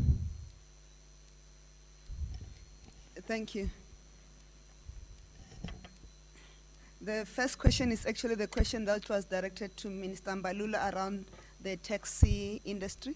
He earlier spoke about the program they are working on of the possibility of creating a relief scheme, which he indicated it is not yet in existence, and it will depend on the affordability of such a scheme. But in the meantime, it should be made clear that we have been working with the banks, and the banks have come to the party and said they are rescheduling loan repayments for either mortgage funding and vehicle financing, and those will fall within that categories. And so we are appealing to taxi owners and the taxi industry in general to go and approach the banks for the rescheduling of their payments where the payments are due. Secondly, they can also approach us in terms of the debt relief and those who have been financed by CIFA to qualify for that. But we'll take the point further, Minister Mbalula, and engage with the taxi financing body to make sure that we can then see how do we align our work, because we know the taxi associations hold shareholding in those bodies, and we need to start to concretize our work in that space. And the second question was a question to me, which was asked about the possibility of producing locally. As indicated by Deputy Minister Dr. Joe Pahla, the Department of Health, together with the Department of Small Business Development and the Department of GTIC, amongst others, we are working on supporting businesses in South Africa to make sure that they can manufacture the PPE locally for self-sufficiency. As a Department of Small Business Development, we have announced, I spoke about it earlier, our Business Growth and Resilience Scheme. It's meant to support small businesses who are producing to supply the needs of the Department of Health and also food and other related products. The third question to me was the question on where do SMME register to access debt relief funding. We said for the SMMEs to apply for debt relief funding, they must first register on the smmesa.gov.za. The applications are available now for applying for the relief on the following websites: smmesa.gov.za, dsbd.gov.za, sifa.org.za, cida.org.za, and mybindu.org.za. Can you repeat slowly? Some of us are very slow in writing. The websites are smmesa.gov.za, smmesa.gov.za. The next one, dsbd.gov.za, dsbd.gov.za. The other one is SIFA, spelled SEFA.org.za. The other one is SIDA, spelled SEDA.org.za. The last one is MyBindu, my as in my own, and Bindu is BINDU.org.za. The last question that was asked, and I would also want to repeat it in Chivenda when we're done, is the question about the informal traders. What do we mean by informal traders? Informal traders refers to those informal traders selling fruit and vegetables. And in line with the communication by Minister Chrissy, it will also include the small-scale fishermen, but with unprepared food. So there's nobody who's cooking food out there. There's nobody who's opening a shisanyama or mautuana braai stand out there.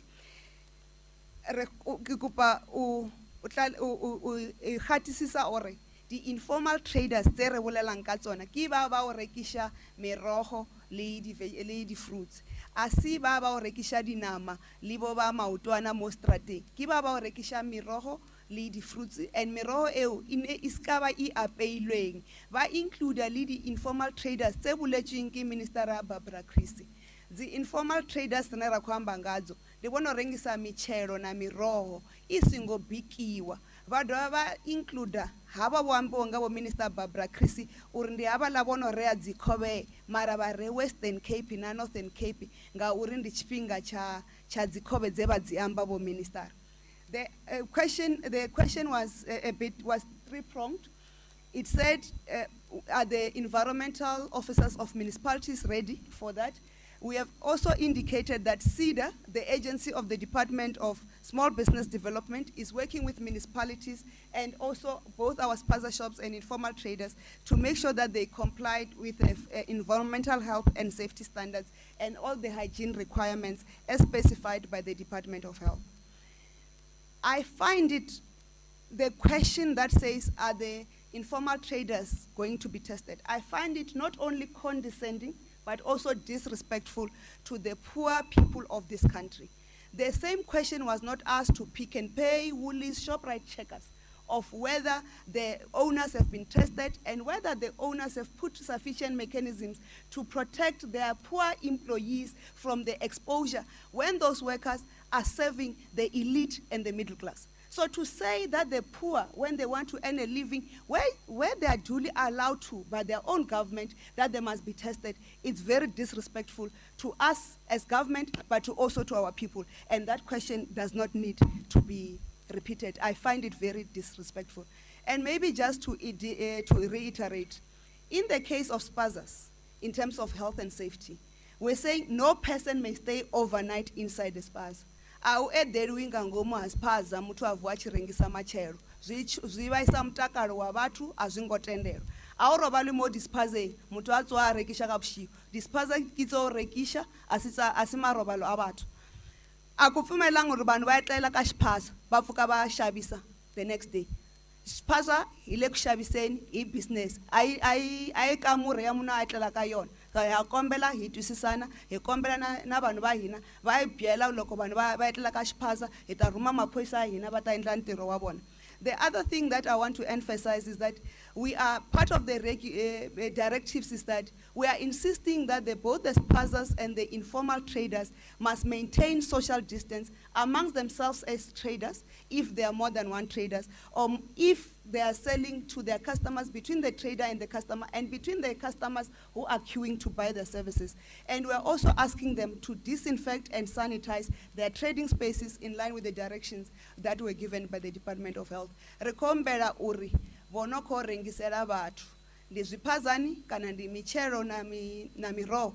Rekombela nisingo rengisani tsini na tsini. Ngamulayo hupfi nifunova ni mimitara mivili ubva kha mumwe.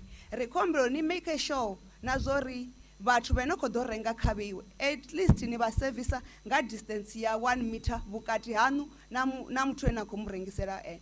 Ri khou dovha ra humbela uri ni tshi khou rengisela vhathu sanitizani kana shumisani zwi no pfi zwi sanitizer kana arali hu na bombi tsini ṱambani zwanḓa nga zwisibe uri ni tshi rengisela muthu ni mu rengisele nga zwanḓa zwo kunaho. Ndo livhuwa. Nathi siyabonga. Minister Mbalula.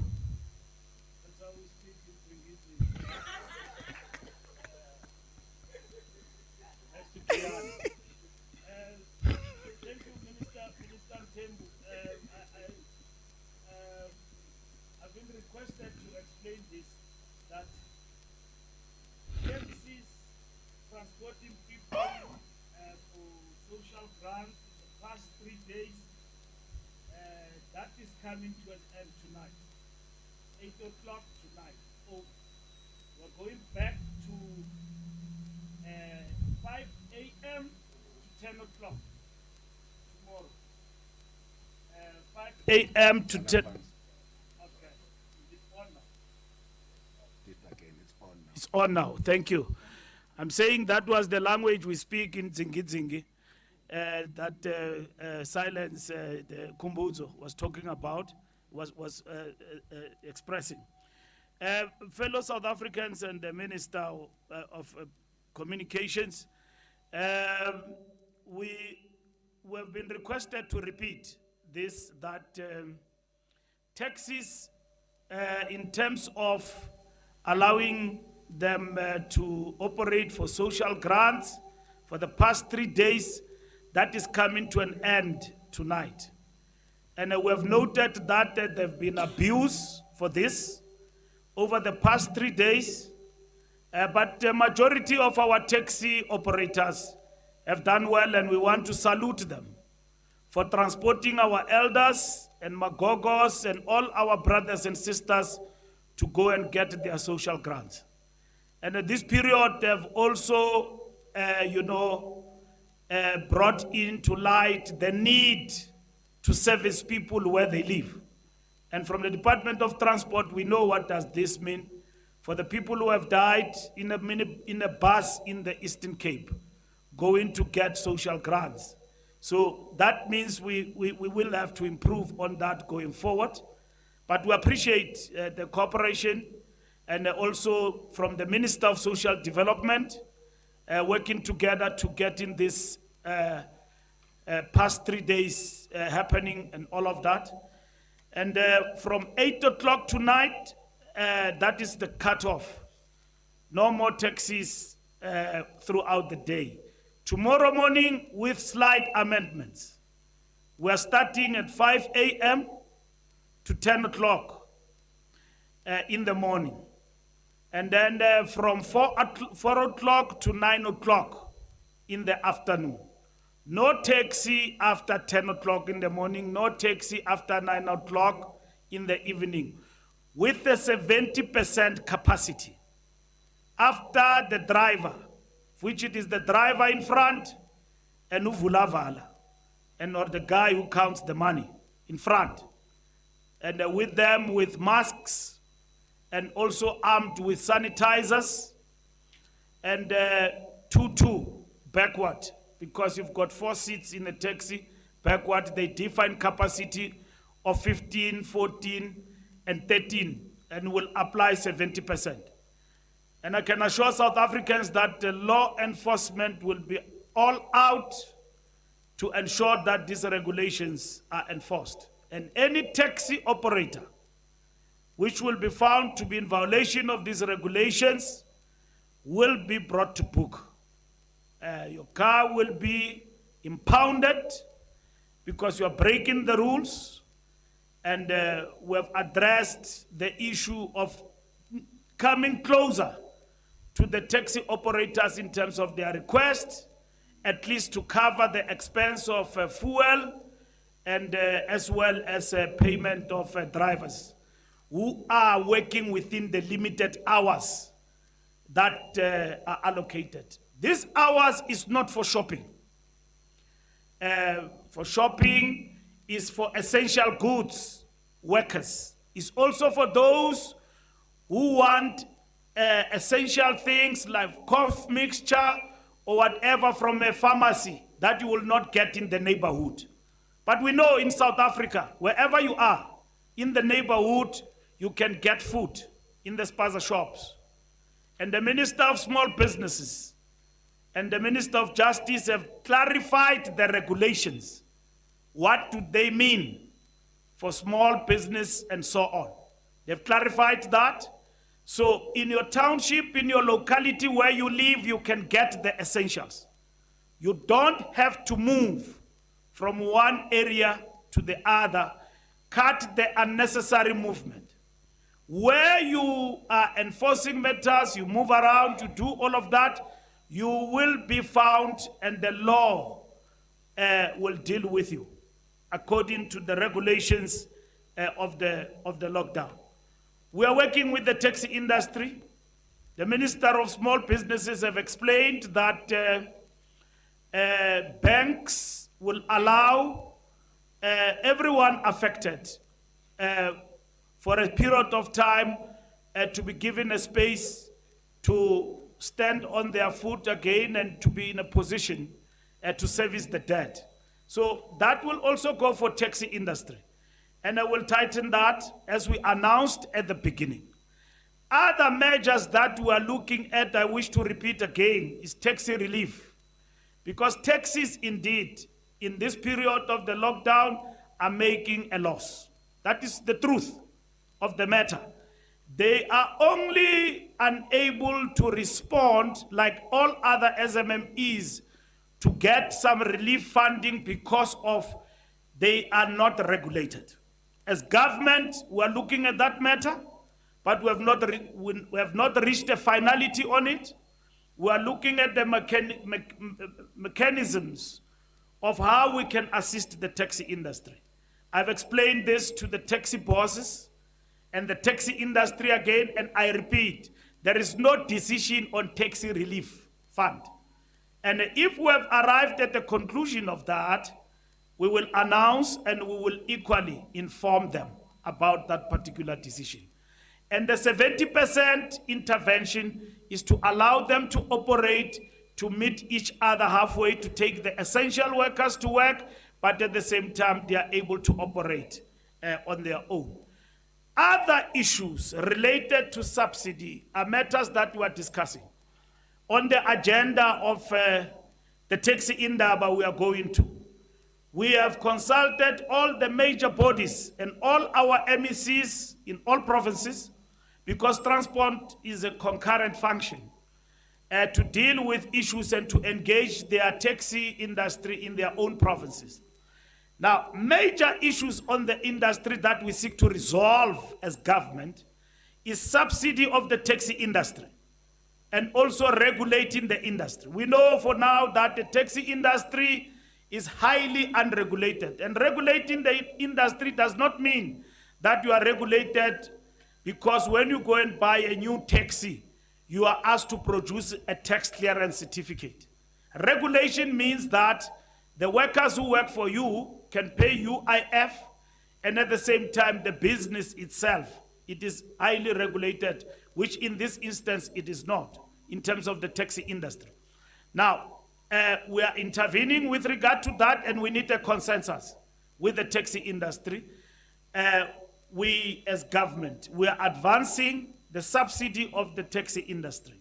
We agree in government about this, and we are discussing it, and once agreed at the Indaba vis-a-vis the regulations, once we achieve the two, and then we'll move with implementation. When coronavirus visited us, we are already on this journey and ready to go to cabinet, to brief cabinet on the big platform of engagement we have opened with the taxi industry.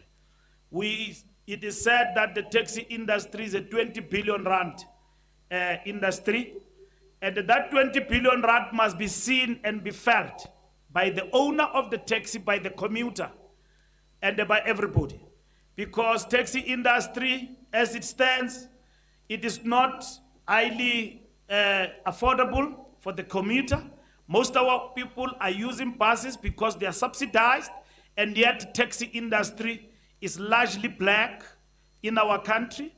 And secondly, the taxi owners themselves are affected.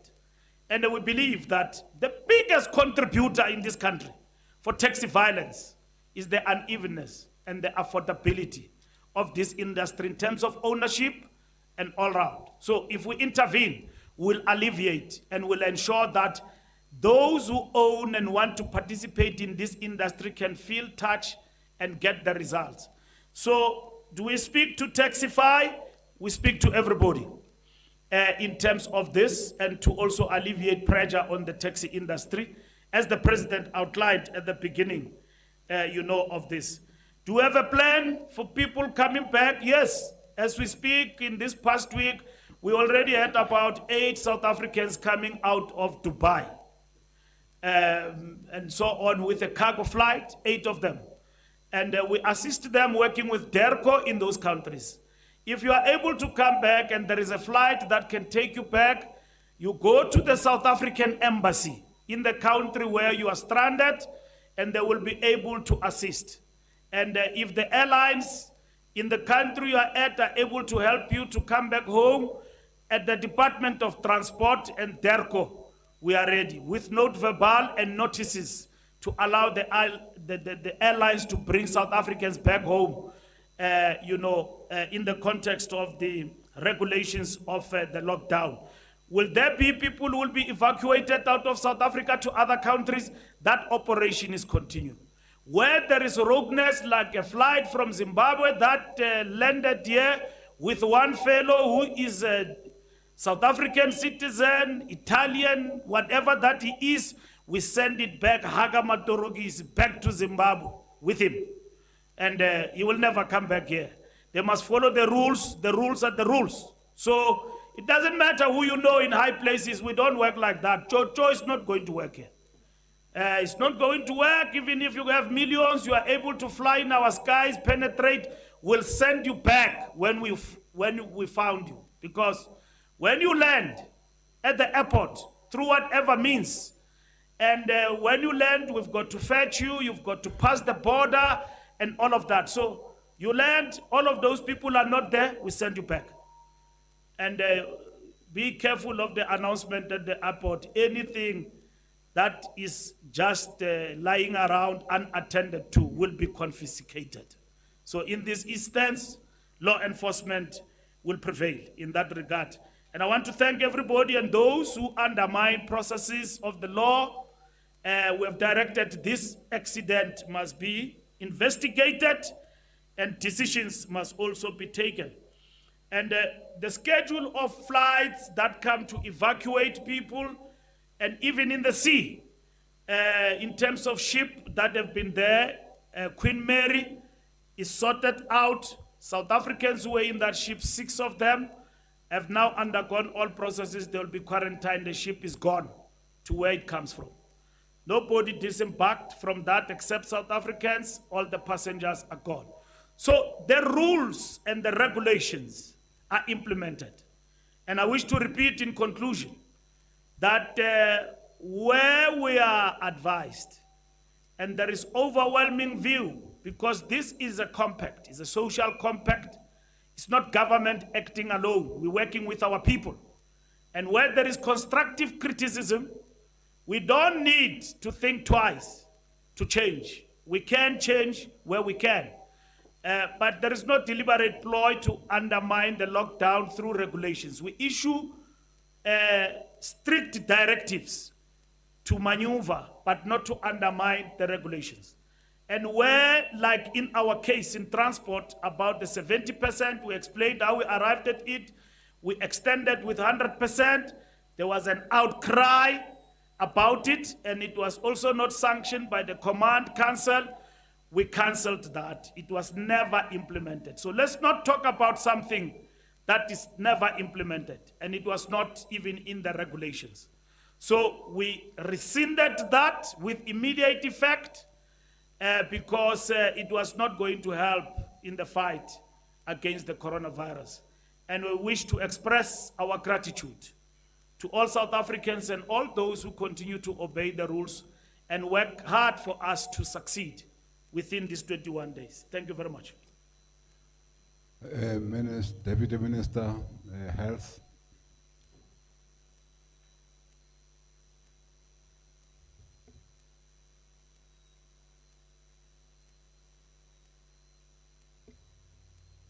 Thanks, Minister. The question was relating again to the issue of capacity to test. Let me just state upfront that as we speak now where we are, we don't have any backlogs for testing for coronavirus. We did have some backlogs about a week ago, and all the backlogs have been cleared. And these backlogs were all in the private laboratories, which also is in tandem with what I said earlier, that the large majority of the tests which have been done so far had been through private doctors directed to private laboratories, and some of those private laboratories did get jammed. But working together with the National Health Laboratory Service, all those tests have been cleared. So currently, the results which we are getting is on a day-to-day basis as the specimen arrive. Secondly, to say that up to now, we are using the test which is in medical scientific term called the PCR test, which is a test which results from the throat swab and the nose swab, which actually tests the actual particles, the genetic makeup of the actual COVID-19 virus. So very accurate, looking at the presence of the actual virus. So because of its nature, it's quite time consuming. Remembering also that this strain of virus was not there 4 months ago.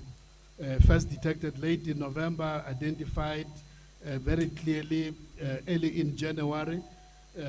So the scientists have really worked around the clock to make sure that they can determine what is called the genetic makeup, and a molecule called the RNA, which is similar to the DNA, but is a brother or sister to the DNA. It's called the RNA, which is the actual genetic makeup, which is what that test actually identifies. So it is, globally, it's accepted that because of its nature and accuracy, it is rather time consuming, can take up to 24 hours.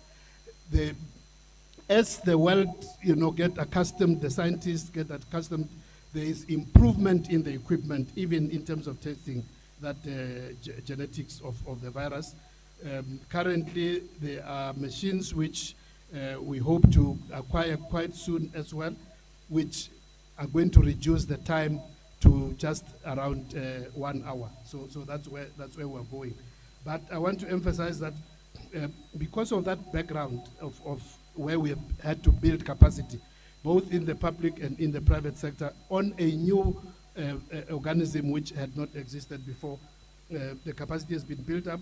So when I was mentioning that, if you look at the NHLS, it had recently had a capacity of doing those very sophisticated tests up to 5,000, but it has ramped up to 30,000 tests a day, but improving, going on to roll out with the outreach, the mobile labs, which have already been rolled out, which will increase the capacity even further. And the private laboratories are also doing the same thing of increasing the capacity. But what we are discussing, and just a few hours ago, we're on a video conference with our counterparts in China. Minister of Minerals and Energy was amused that I seem to be learning Chinese. But we were on so I brought my iPad as I was coming here because the video conference was continuing. And we were exchanging information and knowledge and their experience. And they were also restating that actually that is the way to go. So we are now looking at adding on to that increased capacity by using the rapid test. The rapid test can give you results in about 15 minutes. Some are even saying they've got capacity to can give you results in 5 to 10 minutes. But the level of accuracy is different. In terms of surveillance, being able to know how many people have had contact with the virus, it will be able to give you that because it tests what is called the antibodies.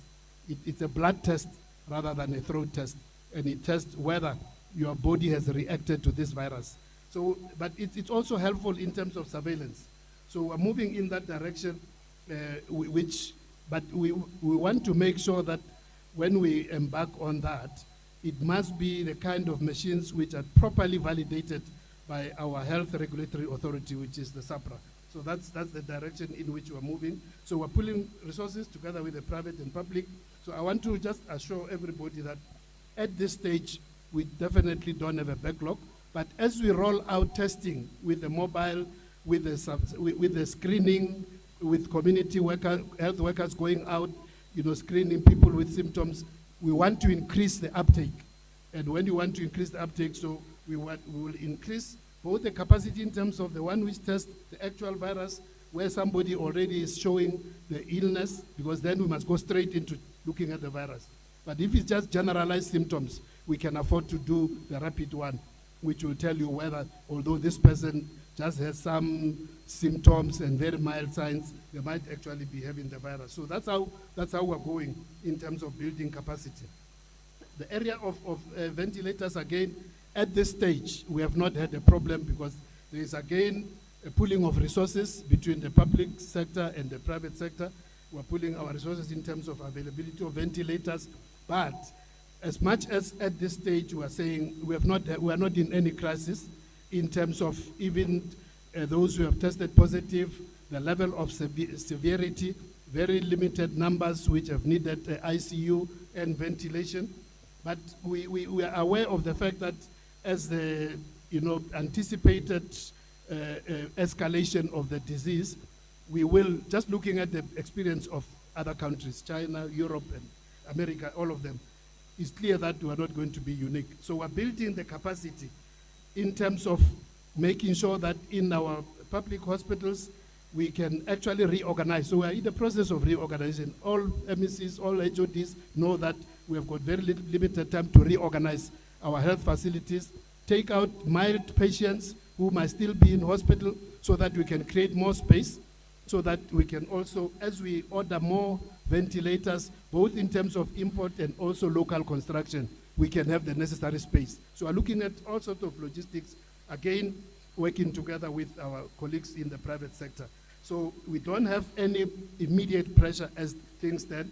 I don't want to go into panding numbers, but the fact of the matter is that as we are now, we are not in any particular pressure, but we are not relaxing because we know the pressure is going to come going forward.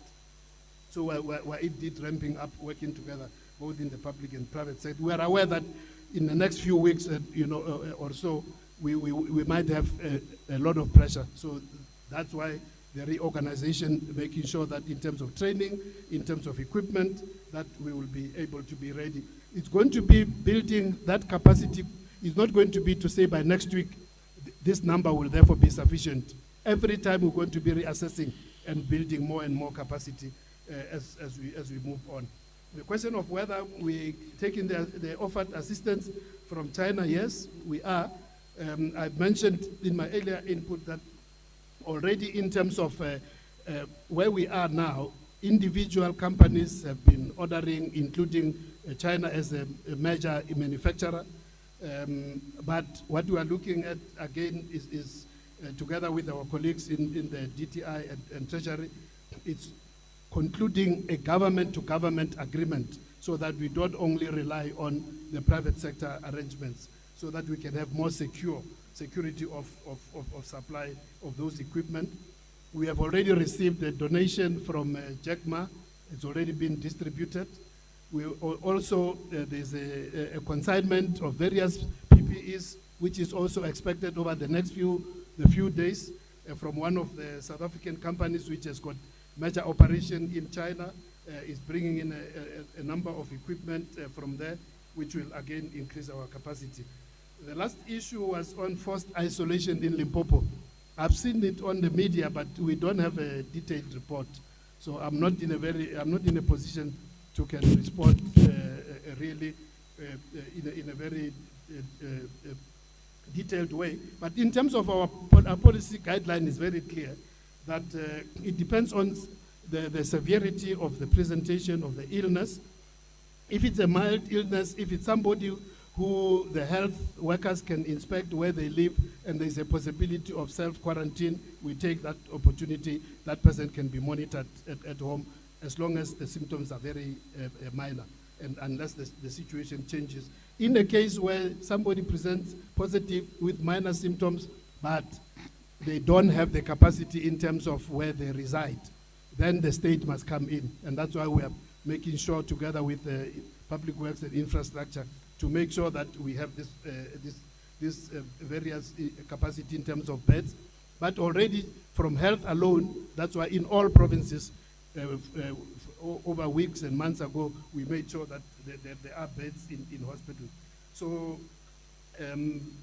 yeah, so basically, if a person meets those requirements, the symptoms are not very severe, and they have the capacity to can self-isolate in their residential area, we take that. If it's a severe presentation, then they must go straight to hospital.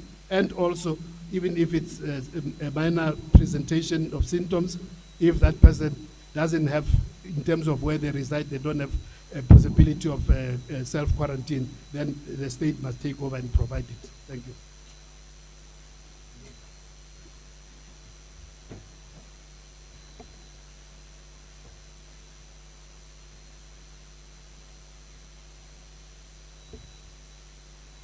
Colleagues, we have been here for quite some time. Yes. Oh, Babula Mula, come, Baba. Ozaba. Ndishe ngavala ungakakhulumi.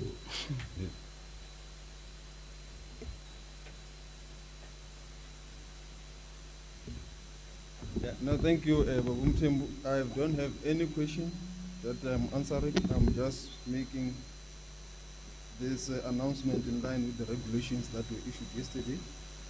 The regulations make provisions for contact tracing and for a national database to enable the tracing of persons who are known or reasonably suspected to have come into contact with any person known or reasonably suspected to have contracted COVID-19. Regulation 11H empowers the Minister of Justice and Correctional Services to designate a judge who has been discharged from active service to be a COVID-19 designated judge. The regulations provide that the Director General of Health may direct an electronic communication service provider to provide him or her with information regarding the location or movements of any person known or reasonably suspected to have contracted COVID-19, or any person known or reasonably suspected to have come into contact with such a person. The requested information will be for inclusion in the COVID-19 tracing database. The designated judge has an important role to play to safeguard the privacy and personal information of persons during this process. We have therefore, during the course of last night and this morning, had an engagement with the former Justice of the Constitutional Court, who has agreed to be this designated judge, and we are very privileged as a country that she has accepted this responsibility, because she has said she feels it's an honor and it's an important and a difficult time for the country, where all South Africans must come in and help the country to exercise and help the country to go through this difficult process. And this former Justice of the Constitutional Court is Justice Kate O'Regan, who is going to be the designated judge to ensure that the information is vetted. Thank you very much.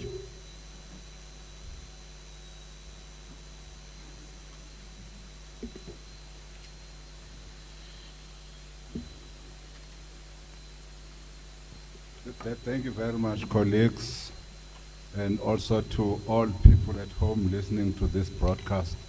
Once again, our apologies where there were glitches. Again, as we have said, between me and the Minister of Health, we will ensure that our offices coordinate properly, that we don't have many or two press briefings happening simultaneously as it happened today and yesterday. We are very embarrassed, to say the least. It won't happen again. But again, we want to say to all our people at home, we are bringing all this information because we only have one aim, and that is to keep all of us at home. Let's stay at home and stay safe to fight this invisible enemy called coronavirus. We again plead with all our people, with all our organizations, with everybody in our country. The lockdown is very, very on.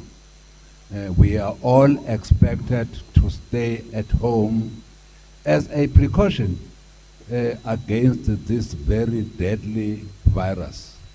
We thank you very much for having listened to us for 2 hours and apologize for the glitches that happened. Once again, thank you very much. Stay home and stay safe. Thank you, my colleagues, for the good work you have done. Thank you. Thank you.